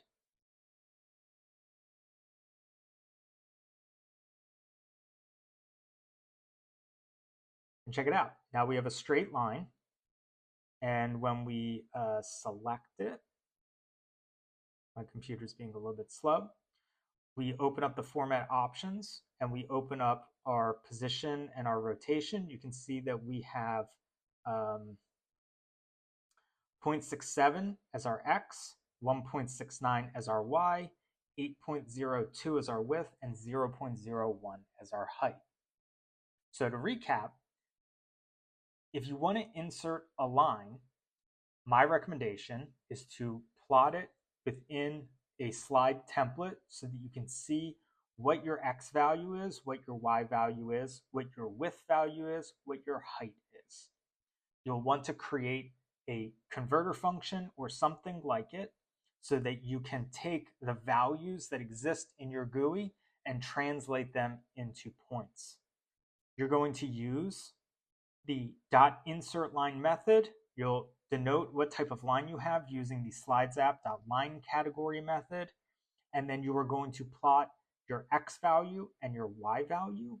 And then your third value, your width, will be your desired width plus your X value, because you are going to have to subtract X from your width in order to get the value that you want. Same thing happens where your height will be subtracted by your Y value. So add 0.01 or whatever you want to your height in order to set up the math to get what you desire. We're going to be learning how to insert images. So for each of the teams in our data set, we are going to have an image that will appear in the right upper corner. So what we're going to do is learn how to collect images that are, in my opinion, best for slides. And then we're going to create a assets folder that we are going to programmatically call from our script. so that when the team name appears, if the photo exists in the assets folder, then it will appear up here. And if the assets folder does not have an image for the team, then text will appear up there that just says the team name. So we're going to begin in our project folder. So my recommendation to you is that you should have a folder specifically for this project. So you can see this is our deck. This is my Python script where I have extracted the data, and then I have a folder here for decks. So that's where we're sending our completed projects. So we are going to create another folder. So I'm going to hit Shift F because that is the keyboard shortcut to create a new folder. And I'm just going to call this all lowercase assets. You could do uppercase too if you want to. I don't think it really matters. You can see that folders in my settings here are ordered alphabetically. So first comes folders, then comes files. So we're going to go into that folder and we don't have anything in there. We're going to open up a new browser tab and we are going to search for Philadelphia Eagles, and then you can see I've already done this before, so it's suggesting PNG. This is what I would recommend that you work with, and I'll show you why. So I know for a fact that this image will work because I've used it before. So you can see in the background here, there's this gradient. I'm sorry, I don't know much about media assets like this. I just kind of know how they work. So if somebody is more knowledgeable, please feel free to, use the comment section to educate all of us. This is a strong indication when you have a checkered background like this, that this is an asset that is optimal. So I'll show you what that means. So I'm going to right click and I'm going to copy the image. And for now, I'm just going to hard paste it into my slide. So you can already kind of see why this is an optimal image. Even though it's on top of our data table, you can still see the values behind it. So if I resize this, then you'll see in the background that we're still seeing stuff here, right? The only things that are covered up is when the image, the actual image is over it. But there is a background in here. Now let's compare that to an image like this, where you can see it's just a white background, or sorry, that's not the right one. This one, where it's just a white background, right? It doesn't have those checkered marks. If I copy that image and I paste it in here, you can see that it actually has a white background. So it's not just the image includes this white border that is blocking everything underneath it, as opposed to if we move this image down here, and let's see if we can overlay this. So that's a little bit smaller now. So we can, but if we put this image on top of this image, so let's try, let me see if I can actually get you to see it. No, it doesn't matter. Okay, but I think you get the point, right? If you don't have the correct image, then it'll just make it more difficult to manage your asset. So I'm not going to go through all the teams. I'm just going to kind of show you that if you have questions about, images and all that type of stuff, I'm not the best person to talk to about it, but, you can reach out in the comments or send me an email and I'll gladly help you as best I can. So what we're going to do now is we are going to save the image as, and I'm going to save it to my downloads. And then I am going to go back to my Google Drive folder and I'm going to hit Shift U, which is the keyboard shortcut for uploading a new file. And I'm just going to upload my asset into Drive. So you can see it has this name here, Philadelphia _Eagles _watermark, blah, blah, blah, blah. I don't want it to say that. What I want it to say is the name as it appears in my data set. So I'm going to go back to my sheet. I'm going to copy the name. I'm going to hit enter. Oop, no, I'm not going to do that. Sorry. I'm going to right click it and I'm going to hit rename. And I'm going to highlight everything. And I'm just going to delete it. And I'm going to paste in Philadelphia Eagles. The reason that I want it to be the exact name as the sheet is because this is a really simple way when using a script to associate name values. So for example, in our creator slide, we already have a variable called name. And we are going to be using the names from the data set so that we can loop through all the data to programmatically create our slides.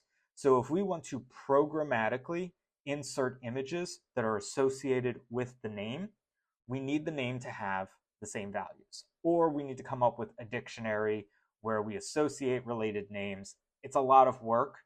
It's not, you know what I mean? Like, you can do it if you want to. I'm not saying it's impossible. I'm just saying that for this lesson and for this project, it's easy to control the names that we have for the assets. So we're just going to have it be standardized. Cool. So we are just going to have this name in here. So if you're using another team or something else, have the name in your assets folder align with the name in your data set. We're going to go back to our script now, and we're going to create a new function. This function is going to be called getImage. It's going to be a slide function.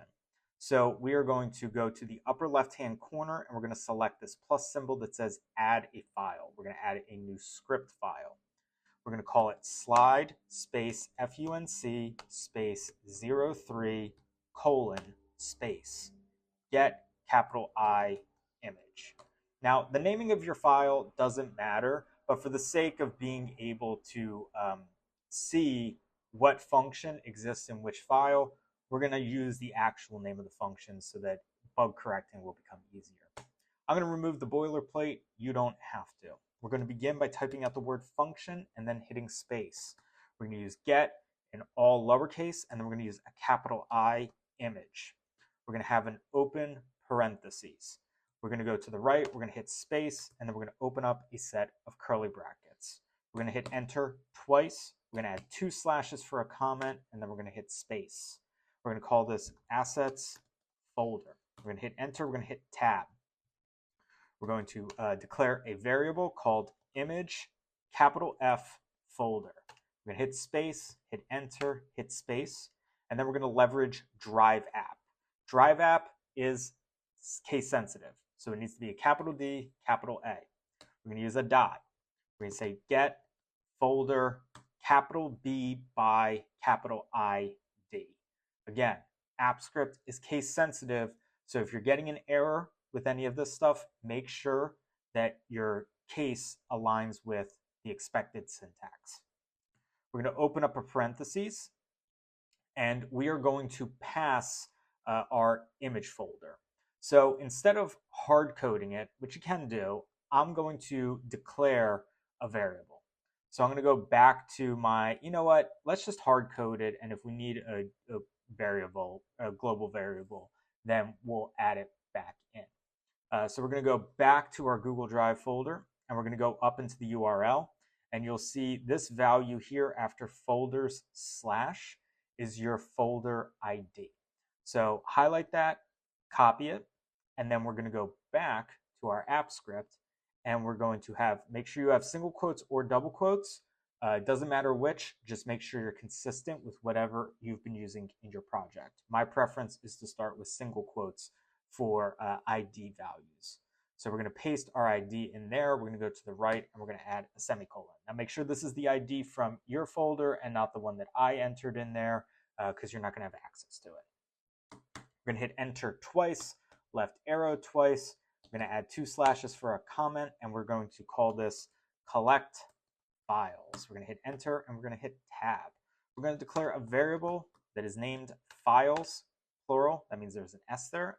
We're going to set equal to image capital F folder. So that variable that we just created, we're going to use image folder dot get capital F files. We're going to have an open parentheses. We're going to hit the right arrow. We're going to add a semicolon. We're going to hit enter twice. We're going to hit the left arrow twice. We're going to add 2 slashes. We're going to hit space. And then we're going to add a comment that says empty array for data collection. We're going to hit enter. We're going to hit tab. We're going to declare a variable of table. We're going to hit space. We're going to hit equal sign. We're going to hit space. And we're going to add empty brackets. When we do this, that means that we are going to be pushing values from a loop into an array so that we can use that array in a later set of logic. Now, if you have been following along with this video series or any of my other video series, when we leverage something like get files or get sheets, the method is returning an iterable result. That means in order to access the values that are being processed, you have to loop through them in order to extract them.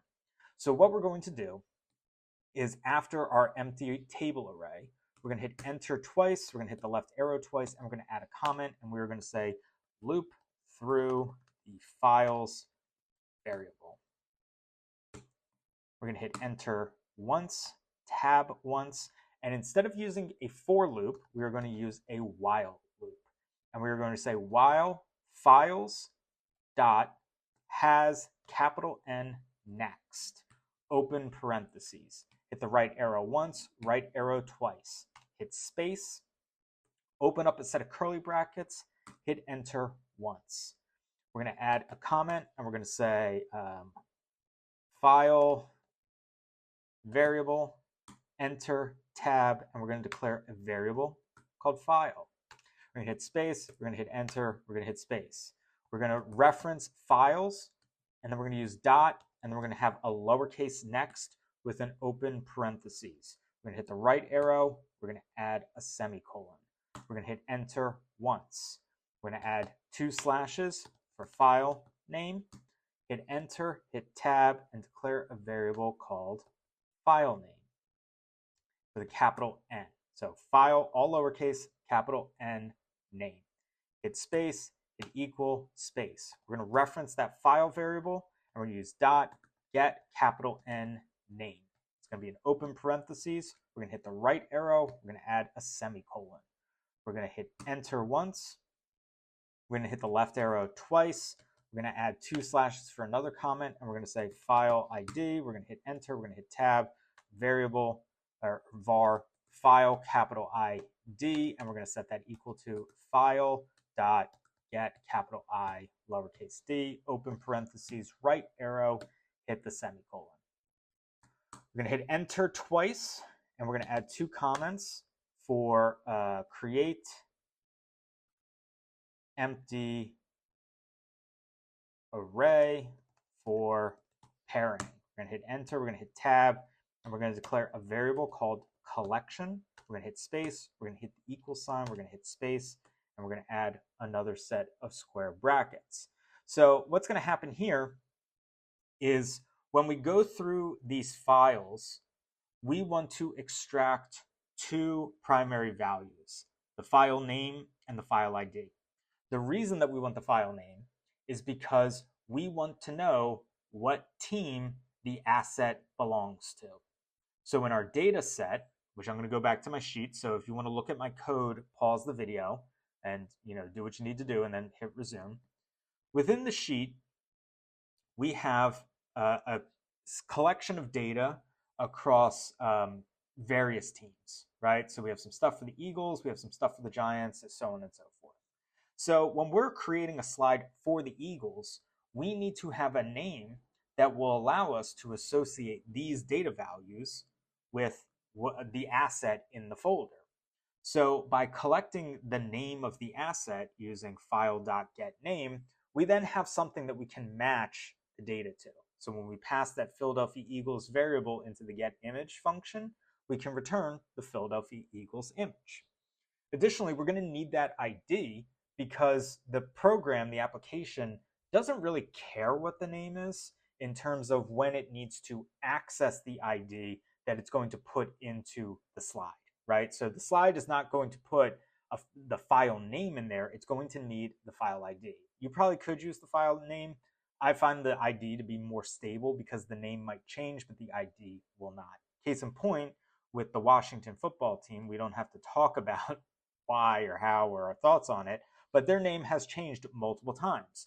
So if you had used one of their previous names when you were building out this application, you would have to go in and then change a bunch of stuff, whereas now you just change it in one place and it will flow through your application without issue. So what we're going to be doing now is we are going to be creating an array that will be passed to this collection variable so that we have the name and the ID paired together. Because right now we only have one name in here, but when we have all the teams, and if we expand our list of teams, we'll have several assets in here, and we need to pair the name and the ID. And you know what I'm going to do? I'm going to add in some logging in here. So if you would like to follow along, go to your file name variable and click to the right of get name, open parentheses, semicolon. We're going to hit enter. I'm going to hit tab. I'm going to add in 2 comments for logging. I'm going to hit enter. I'm going to hit tab, and I'm going to do logger.log. And I'm going to do file name. I'm going to go to the right, add a semicolon. I'm going to do the same thing with get ID. I'm going to go to the right of that line. I'm going to hit enter once. I'm going to add in, oh, you know what? I'll keep my same formatting. I'll tab it. I'm going to add 2 slashes for a comment and say logging. I'm going to hit enter. I'm going to hit tab, and then I'm going to do logger.log file ID. And what I'll do now is I'll save this, and I'm going to run this function so that you can see. My apologies. Okay, so now I'm going to run it. So now you can see here that we get individual items, right? We get Philadelphia Eagles, and then we get this string, which we presume to be the file ID, given that we said get ID and we got a result. So what we're going to do now is go to this collection variable here. And what I'm going to do is I'm going to hit enter a couple times at the bottom of my while loop. You don't have to do this. I just want to have a little bit of white space at the bottom so that you can kind of see everything on the screen. So if you do want to look at anything, pause it now. Otherwise, I'm going to hit enter a couple times. Cool. So we're at this tables variable, and then we're in our while loop. And we are going to be on the line that is var collection is equal to square brackets. We're going to hit enter once, enter twice, left arrow once, left arrow twice, 2 slashes for a comment, and a space. This comment is going to say push the variables to an array to create pairs. We're going to hit enter. We're going to hit tab. We are going to say collection dot push, and then we're going to open up parentheses, and we're just going to reference our file name variable. We're going to add a comma, we're going to hit space, and then we're going to add file capital ID variable. We're going to hit the right arrow, we're going to add a semicolon. I'm going to hit enter. I'm going to add in 2 slashes, and I'm going to say logging. I'm going to hit enter, I'm going to hit tab, and then I'm going to do logger.log, open up a parentheses, and I'm going to log out our collection variable. I'm going to hit save. I'm going to hit run.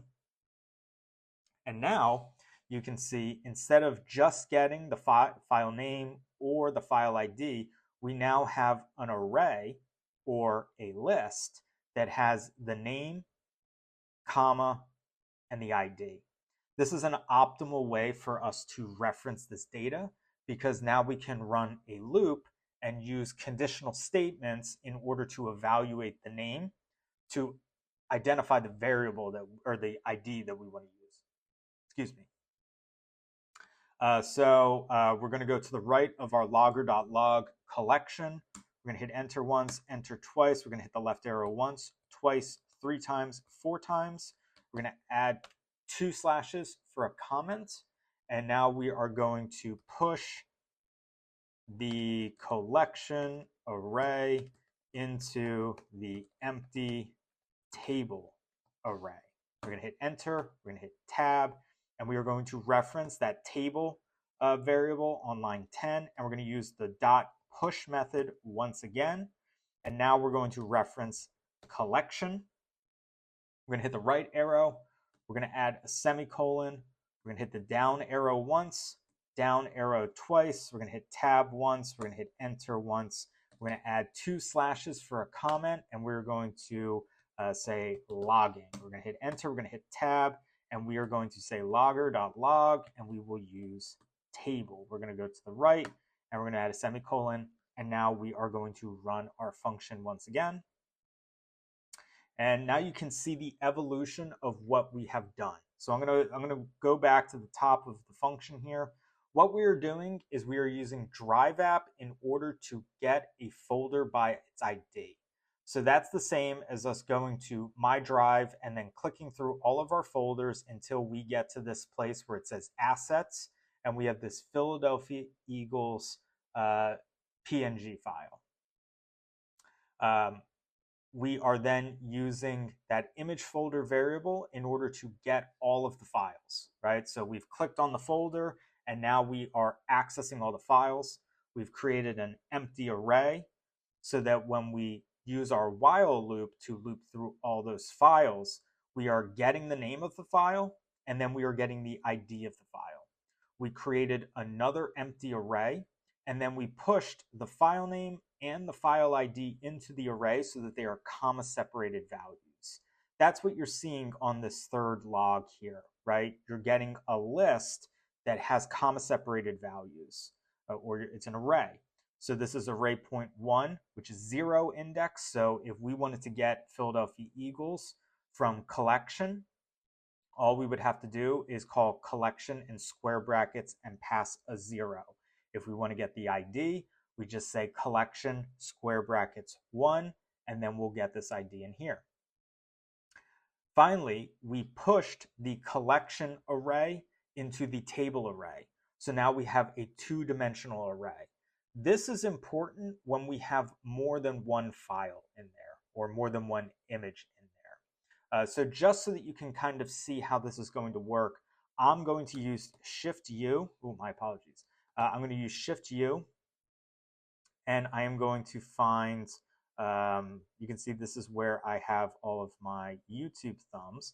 So I'm just going to upload an image into the folder. It doesn't matter what it's called. You don't have to do this. I just want you to see what the process is for this logic. So I'm going to hit run again. And now you can see that on the first loop, we got Philadelphia Eagles and the ID, and then we created an array for those values. So we have Philadelphia Eagles associated with its ID by using the push method. Next, we got the second file in the folder, which is thumbs parentheses number1.jpg, and then its file ID. They're then added to an array, and then once the loop is done, it results in the table array having a two-dimensional array where the first array is the Eagles and the second array is the thumb. So if we wanted to loop through this in order to get things just for the Philadelphia Eagles, we now have a logical hierarchy to do so. Additionally, we have the ability to collect multiple assets so that we can construct a logical system that will allow us to loop through them so that all of them can be created without us having to intervene with a manual adjustment of any kind. Cool, so I'm going to leave that image in there. You don't have to. You can upload an image if you want to. I don't think it's going to impact your program at all. But we are going to move forward where we are going to loop through the table array to construct a conditional logic system to extract a single file ID that we can then push into the slide. So I am going to go to the top of the function. So go to line 1, hit enter once, hit enter twice, add 2 slashes, and say development variable. We're going to hit enter, we're going to hit tab, and we're going to declare our variable set to name. And that will be equal to, we're going to hard code Philadelphia Eagles or whatever you want to. You know what I mean? So like if you're using some other naming convention in here, feel free to use that for this name variable. But we just want something as a placeholder for our function. So I'm going to hit enter twice after our logger. I'm going to hit left arrow twice, add 2 slashes, and add a space. We're going to say loop through the table array. We're going to hit enter, we're going to hit tab, and now we're going to use a for loop. We're going to declare a variable of I. You can declare yours whatever you want it to be. I is typically what you'll see when people use for loops. I believe it stands for iterable or iterator. So we're going to say for I in table, right? So we're going to reference that table array that we constructed all the way up here. And what I'm going to do is I'm going to close that loop just so that you can see that this is now what we are referencing. So if I'm going to actually unhide this. So if you want to take a moment and just make sure your code lines up with mine, make sure it's working, take a screenshot now and then hit resume once you're ready to move forward. Cool. So we are referencing this empty table array, which we have pushed some values into. So we're going to do for I in table. We're going to hit space after the parentheses. We're going to have a curly bracket there. We're going to hit enter. And we are going to add 2 slashes to enter in a comment of evaluate the name variable. Eventually, this will be name input, but right now is a hard-coded variable up here. So you're going to hit enter. You're going to hit tab, and then we're going to use an if. Open parentheses, and then we're going to reference table, square bracket I, and then we're going to use square bracket 0. The reason for that, I'm going to open up my execution log now, so bear with me. You can see that in our tables two-dimensional array here, the first value is the name. That is what we are going to be testing our input or our variable against. So when we enter in square bracket I, when we are referencing an array, we are saying that we want to, basically this I is going to loop through all of the values or all the arrays within the 2D array.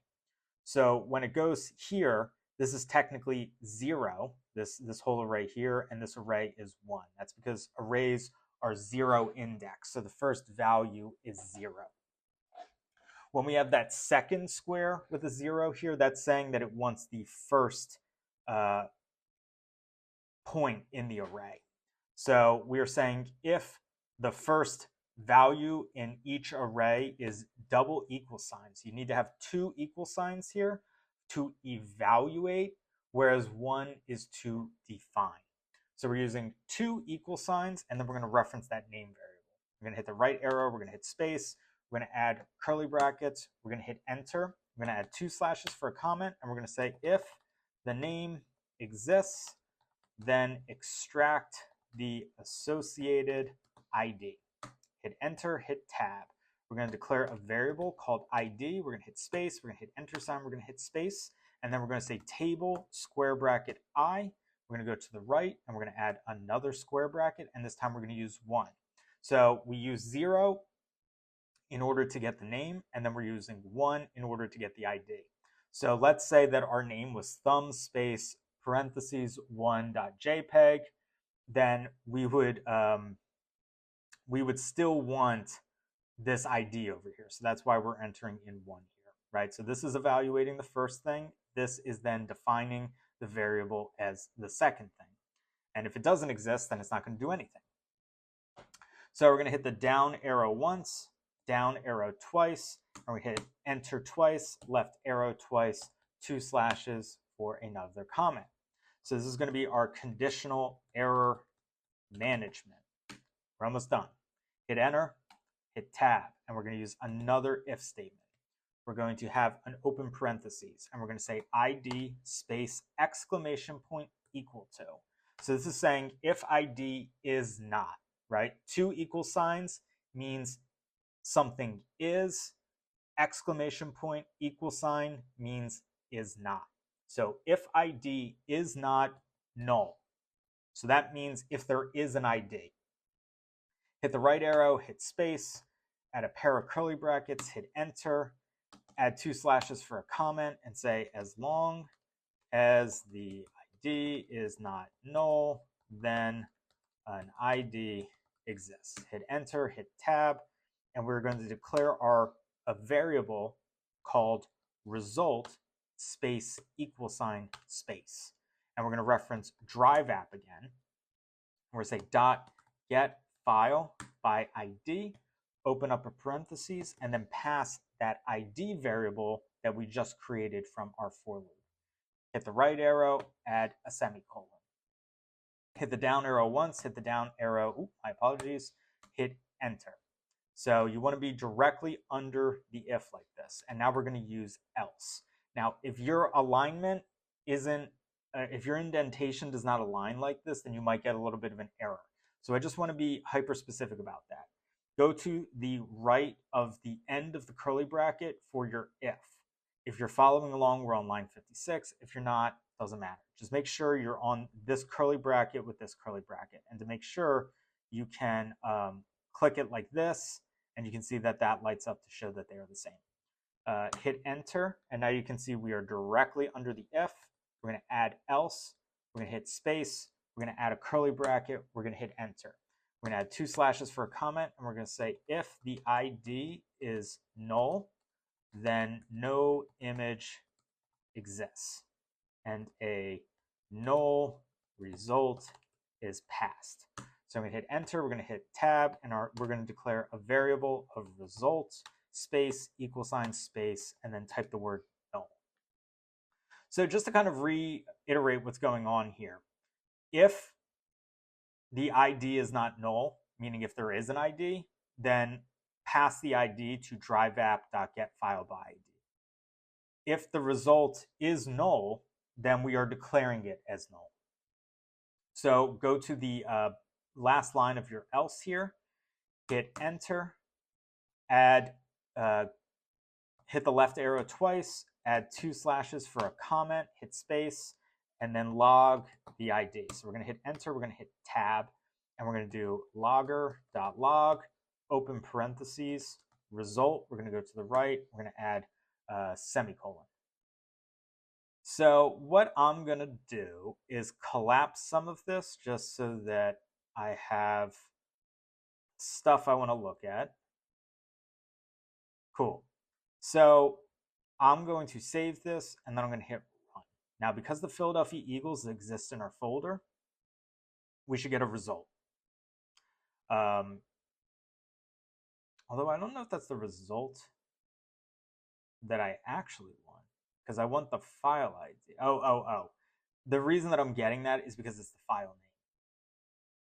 So if I go over here and I copy this over here, and I paste this in like that, and we hit run, you can see that we are now returning that result. Whereas if I go up here and I type in my name and I hit run, you can see that we're getting that null result because it doesn't exist in our array. So what we're going to do now is highlight our name variable and comment it out. So I just highlighted it and hit Command/ because I'm on a Mac. If you're on Windows, I believe it's Control/, but I apologize, I'm not on a Windows machine. We're going to go up to line number 1, and in between get image open parentheses, we're going to pass name in there. So now our function is viable in other areas so that we can test it out. And additionally, we're going to go to our last line here, and we're going to hit enter twice, left arrow twice, add 2 slashes. And because we are going to have a function that we are going to use in other places, we are going to want to have a return statement. So when the function finishes, something is returned, right? So the input will be a name and the output will be the return statement. So in our comment, we're going to say the result of our function. We're going to hit enter, we're going to hit tab, and then we are going to say return space result semicolon. So basically the result is now going to pop out of here. So I'm going to hit save, and I'm going to go into my code file up here, and yeah, let's clean, you know what, I'm going to clean this up. My apologies for not clearing out some of this logging. So I'm going to leave this result in here, and to make it kind of clear, I'm going to say this is my image for this slide.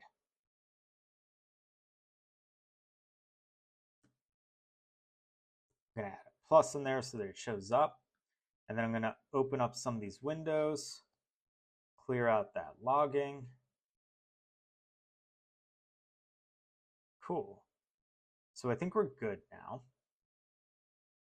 And okay, so now that we have our get image function, we're going to test it out. So to just give you a refresh on how this code file currently works, we are leveraging a names function here that is getting the unique names from our sheet. We are then looping through those names, and then we're using a custom function called data collector that will extract the data associated with that name. So I'm going to run this real quick just so that you can see how the function works. So you can see that team square bracket I is looping through all of the names, and then it's giving us this data here. So that's why we wanted to use the same name that appears in the data set, so that when we use the get image function, we can use the names from the data in order to extract the image. So I'm going to hit enter after this logger.log. I'm going to add 2 slashes. I'm going to add a space. I'm going to say test the get image function. Hit enter. I'm going to hit tab, and then I'm going to do logger.log, and I am going to use get image, open parentheses, and then I'm going to use team square bracket I. So I also removed the logging from my get image function so that we're not going to get a bunch of noise when we try to test this out. So I'm going to hit run on this function. And now you can see that we are getting some logging in here where we say Philadelphia Eagles. This is my image for the slide, colon, Philadelphia Eagles. This is my image for the slide, null, because we don't have anything for the Cowboys, null, because we don't have anything for Giants, null, we don't have anything for the Commanders. So I added in that additional logging in here because I had a little bit of difficulty seeing my results. So you can see I just added in single quote, this is my image for the slide, plus our result, and I commented out my log. We are going to be working in our slide creator function. If you do not have the creator slide function, I'm going to do my best to kind of tell you what we're doing so that you can integrate this tutorial into wherever you're at in your development cycle. So I'm going to be collapsing some of these code blocks, but I'll do my best to explain what they're doing before doing so. So this first variable here called name is what I've called a development variable. This will allow us to create in isolation. So I am hard coding one of the team names in here and declaring it to the variable called name. Eventually, that name variable will be in the input section of the function. That way we can dynamically use this function regardless of the value that is being passed to the function. There's just some logging here so that we know what's going on, so I'm going to collapse that. This deck ID is leveraging the creator deck function. All that's happening in creator deck is slidesapp.create, and then we are creating a new slide deck. And then we're getting that deck ID as the return statement so that we can append values to our or append slides to the deck. So again, if you do not have a creator deck function, all you need to do is create slidesapp.create and then pass in the name of the deck that you want to create. We are using, as you can see here, our deck. We're then declaring a deck ID based upon that creator deck function so that we have the ID, which is the return statement here. So if you're using slidesapp.create, then you're going to want to use get ID so that you can then pass it into slidesapp.openById. I'm going to collapse this code block because we don't need it, and collapse this one because we don't need it. Then we are just using deck.append slide in order to create the slide variable. And then we're using this slide variable throughout the script. So we're using slide.insert shape in order to create a text box. We're using slide.insert shape to create a text box. This is for collecting data from the sheet. These are some iteration points used for plotting the data table, the dynamic data table. That's a little bit more complex. So if you want to know about this, feel free to check out the other videos. And then you can see I'm using slide.insert shape to insert a text box. So if you have a deck ID and a slide, the ability to append a slide, then you're basically all caught up on the foundation of this tutorial. If you've been following along with the series, we're going to go down to our line code block. We're going to go to the right of our last line of code, which is inserting a line using that slide variable again. We're going to hit enter twice. We're going to hit the left arrow 4 times. We're going to add 2 slashes for a comment, and then we're going to use all caps for an image. And then we're going to collapse that line code block because we don't need it. And we're going to hit enter and begin the next phase of our project. So we're going to hit tab, we're going to add 2 slashes, and we are going to say insert the image from Google Drive into the right-hand corner of the slide. Hit enter, hit tab. We're going to declare a variable called image, capital D, drive.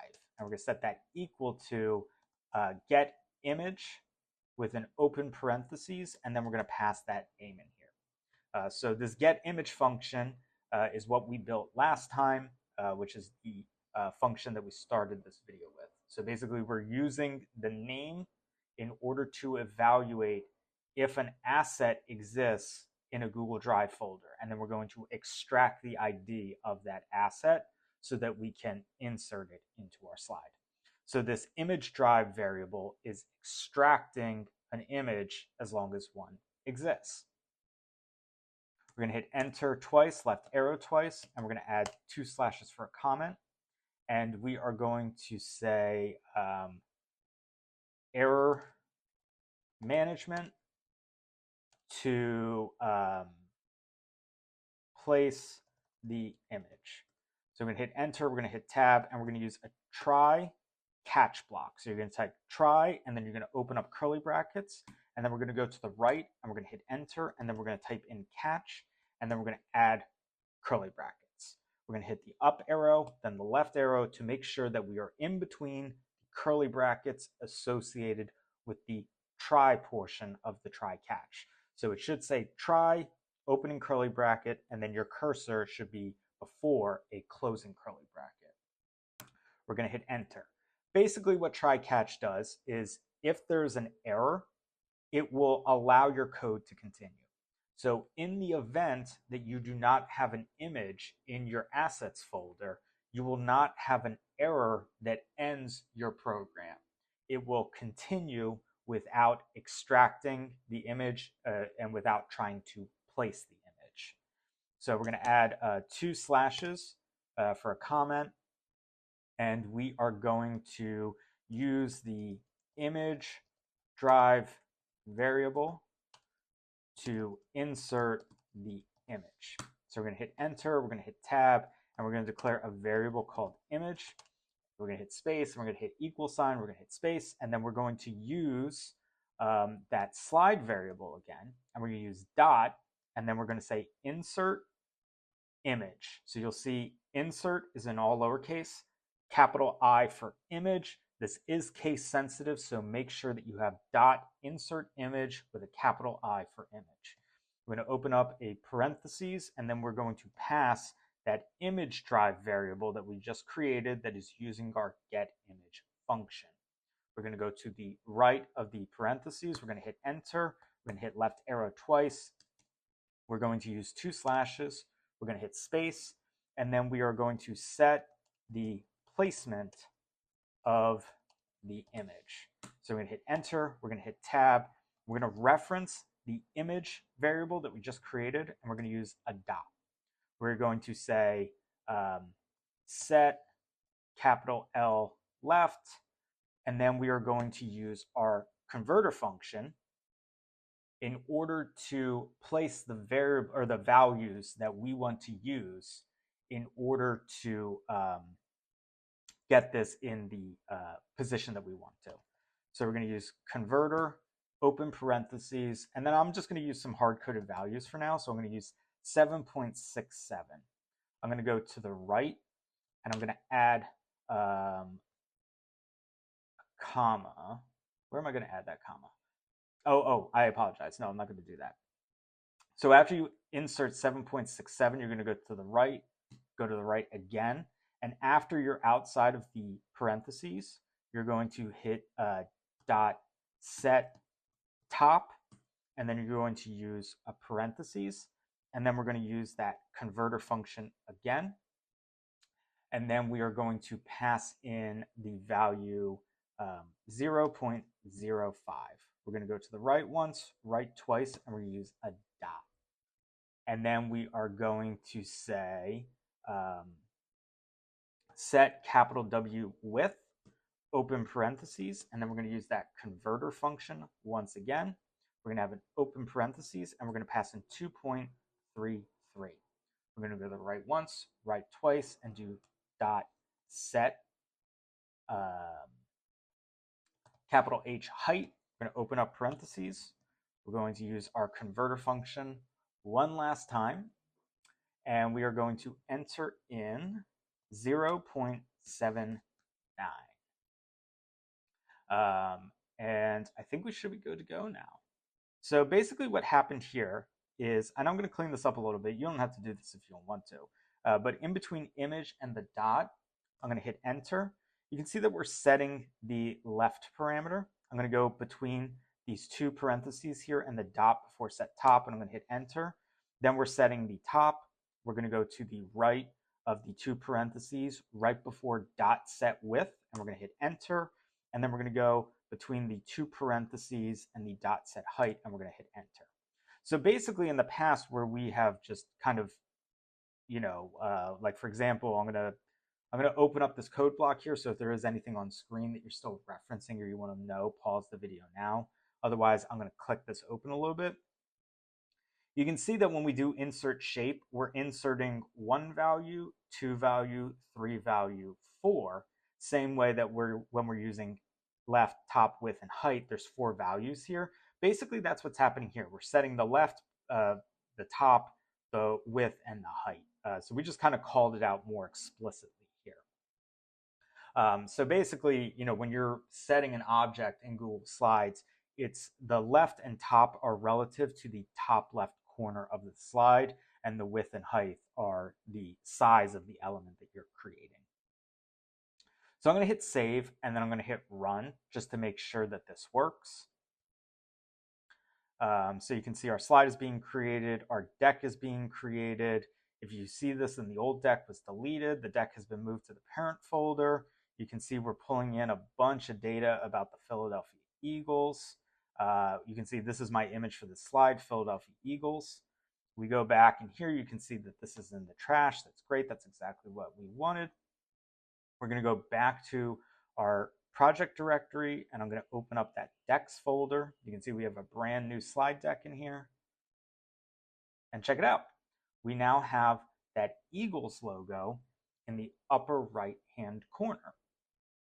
So I'm just going to click it open to check out the what it looks like. And you can see that its position is exactly what we entered in for our height and width and X and Y coordinates. So this is the set left, this is the set top, this is the width, and this is the height. And now we have this wonderful looking slide that is focused on the Eagles, has Eagles data, has an image, looks great. So what we're going to do now is we are going to adjust our creator slide so that it is no longer only focused on the Philadelphia Eagles. So what I'm going to do is I'm going to comment out my development variables. I'm going to pass that name variable into the function's input. That way we can use this creator slide in order to create multiple slides in the same deck. So what we're also going to do is we don't want to create a new slide every single time. So we are going to also remove our deck ID variable in here. So we're going to open up some of these code blocks. So you can see we already have the deck ID in here. So we don't want to create a deck every time we create a new slide. So we are going to comment out that deck ID. we're going to go up to our function input. We're going to use a comma, and then we're just going to declare our deck ID as an input for our creator slide. So I know that moved a little bit abruptly and quickly, but just to clarify, we had hard-coded name and deck ID variables into our creator slide function for the purposes of just seeing if our creator slide worked correctly. We are removing those hard-coded variables, the deck ID and name, and moving them into our input portion of the function. So you can see that we are using open by ID and then we're referencing the deck ID. So instead of that deck ID being a hard-coded value or variable in our function, we are now going to pass that ID into the function at the onset. That way we can dynamically use a deck ID. And if we wanted to, we could have more than one deck. We're not going to do that. But for our purposes here, we will no longer be held to one slide per deck. We could pass dynamic deck IDs and dynamic names and all that type of stuff in here. Additionally, we're using that name variable throughout the function. So our purposes of hard coding it was merely so that we could test our scripting to make sure that our application worked as expected. So now that we have created a dynamic function, we can no longer hit run because these variables are not being declared. They need an input now in order to run correctly. So we're going to go back to our code or our executable file where we have our function that is where we've been testing out this function. So we've already created this function in here that will give us an array with the team names. So now what we're going to do is we're going to hit enter twice. We're going to hit the left arrow twice. We're going to add 2 slashes and we're going to hit space and we are going to create the deck. So we're going to use this executable file in order to create our deck. So we're going to declare a variable called deck and we're going to set that equal to creator deck with an open parentheses. Now remember, every time that we create a deck, it is going to return the deck ID. That is what the result of that deck or that creator deck function is, which means when we save it to a variable called deck, we can use the variable deck in order to pass it into our creator slide function.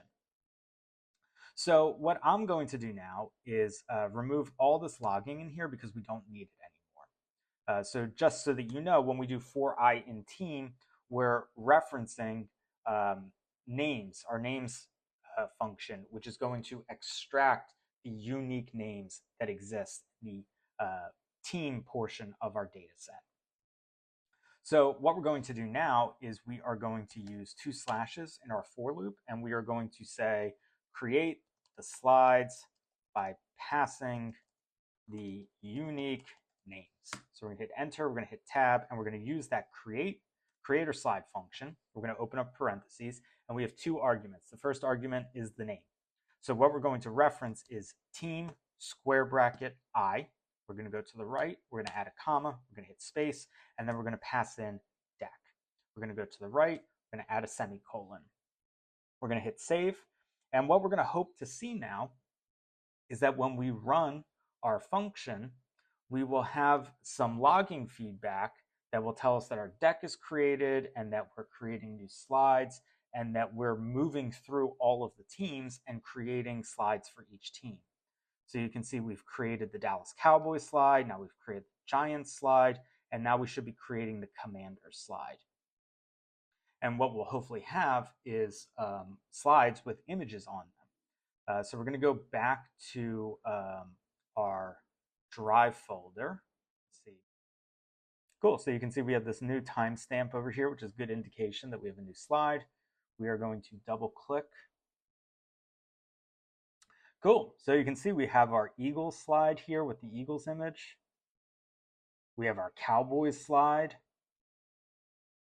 We have our Giants slide. We have our Commander slide. And each of them have their image in the upper right-hand corner, and everything looks great. So I hope you found this helpful. I know it's a little bit complicated because this is an extended series with multiple videos. And if you're watching this for the first time, it might have been difficult to follow along with some of the functions that you needed in order to complete this lesson. But I hope you found this helpful. And if you are having any issues, please reach out in the comments section. And I'll do my best to help you as best as I can. Like I said, if you want to catch up on anything or follow along with any future videos, there's a playlist linked in the description. Yeah, so I hope this was interesting and you get to do a bunch of cool projects with it. Hopefully you'll check out the next one.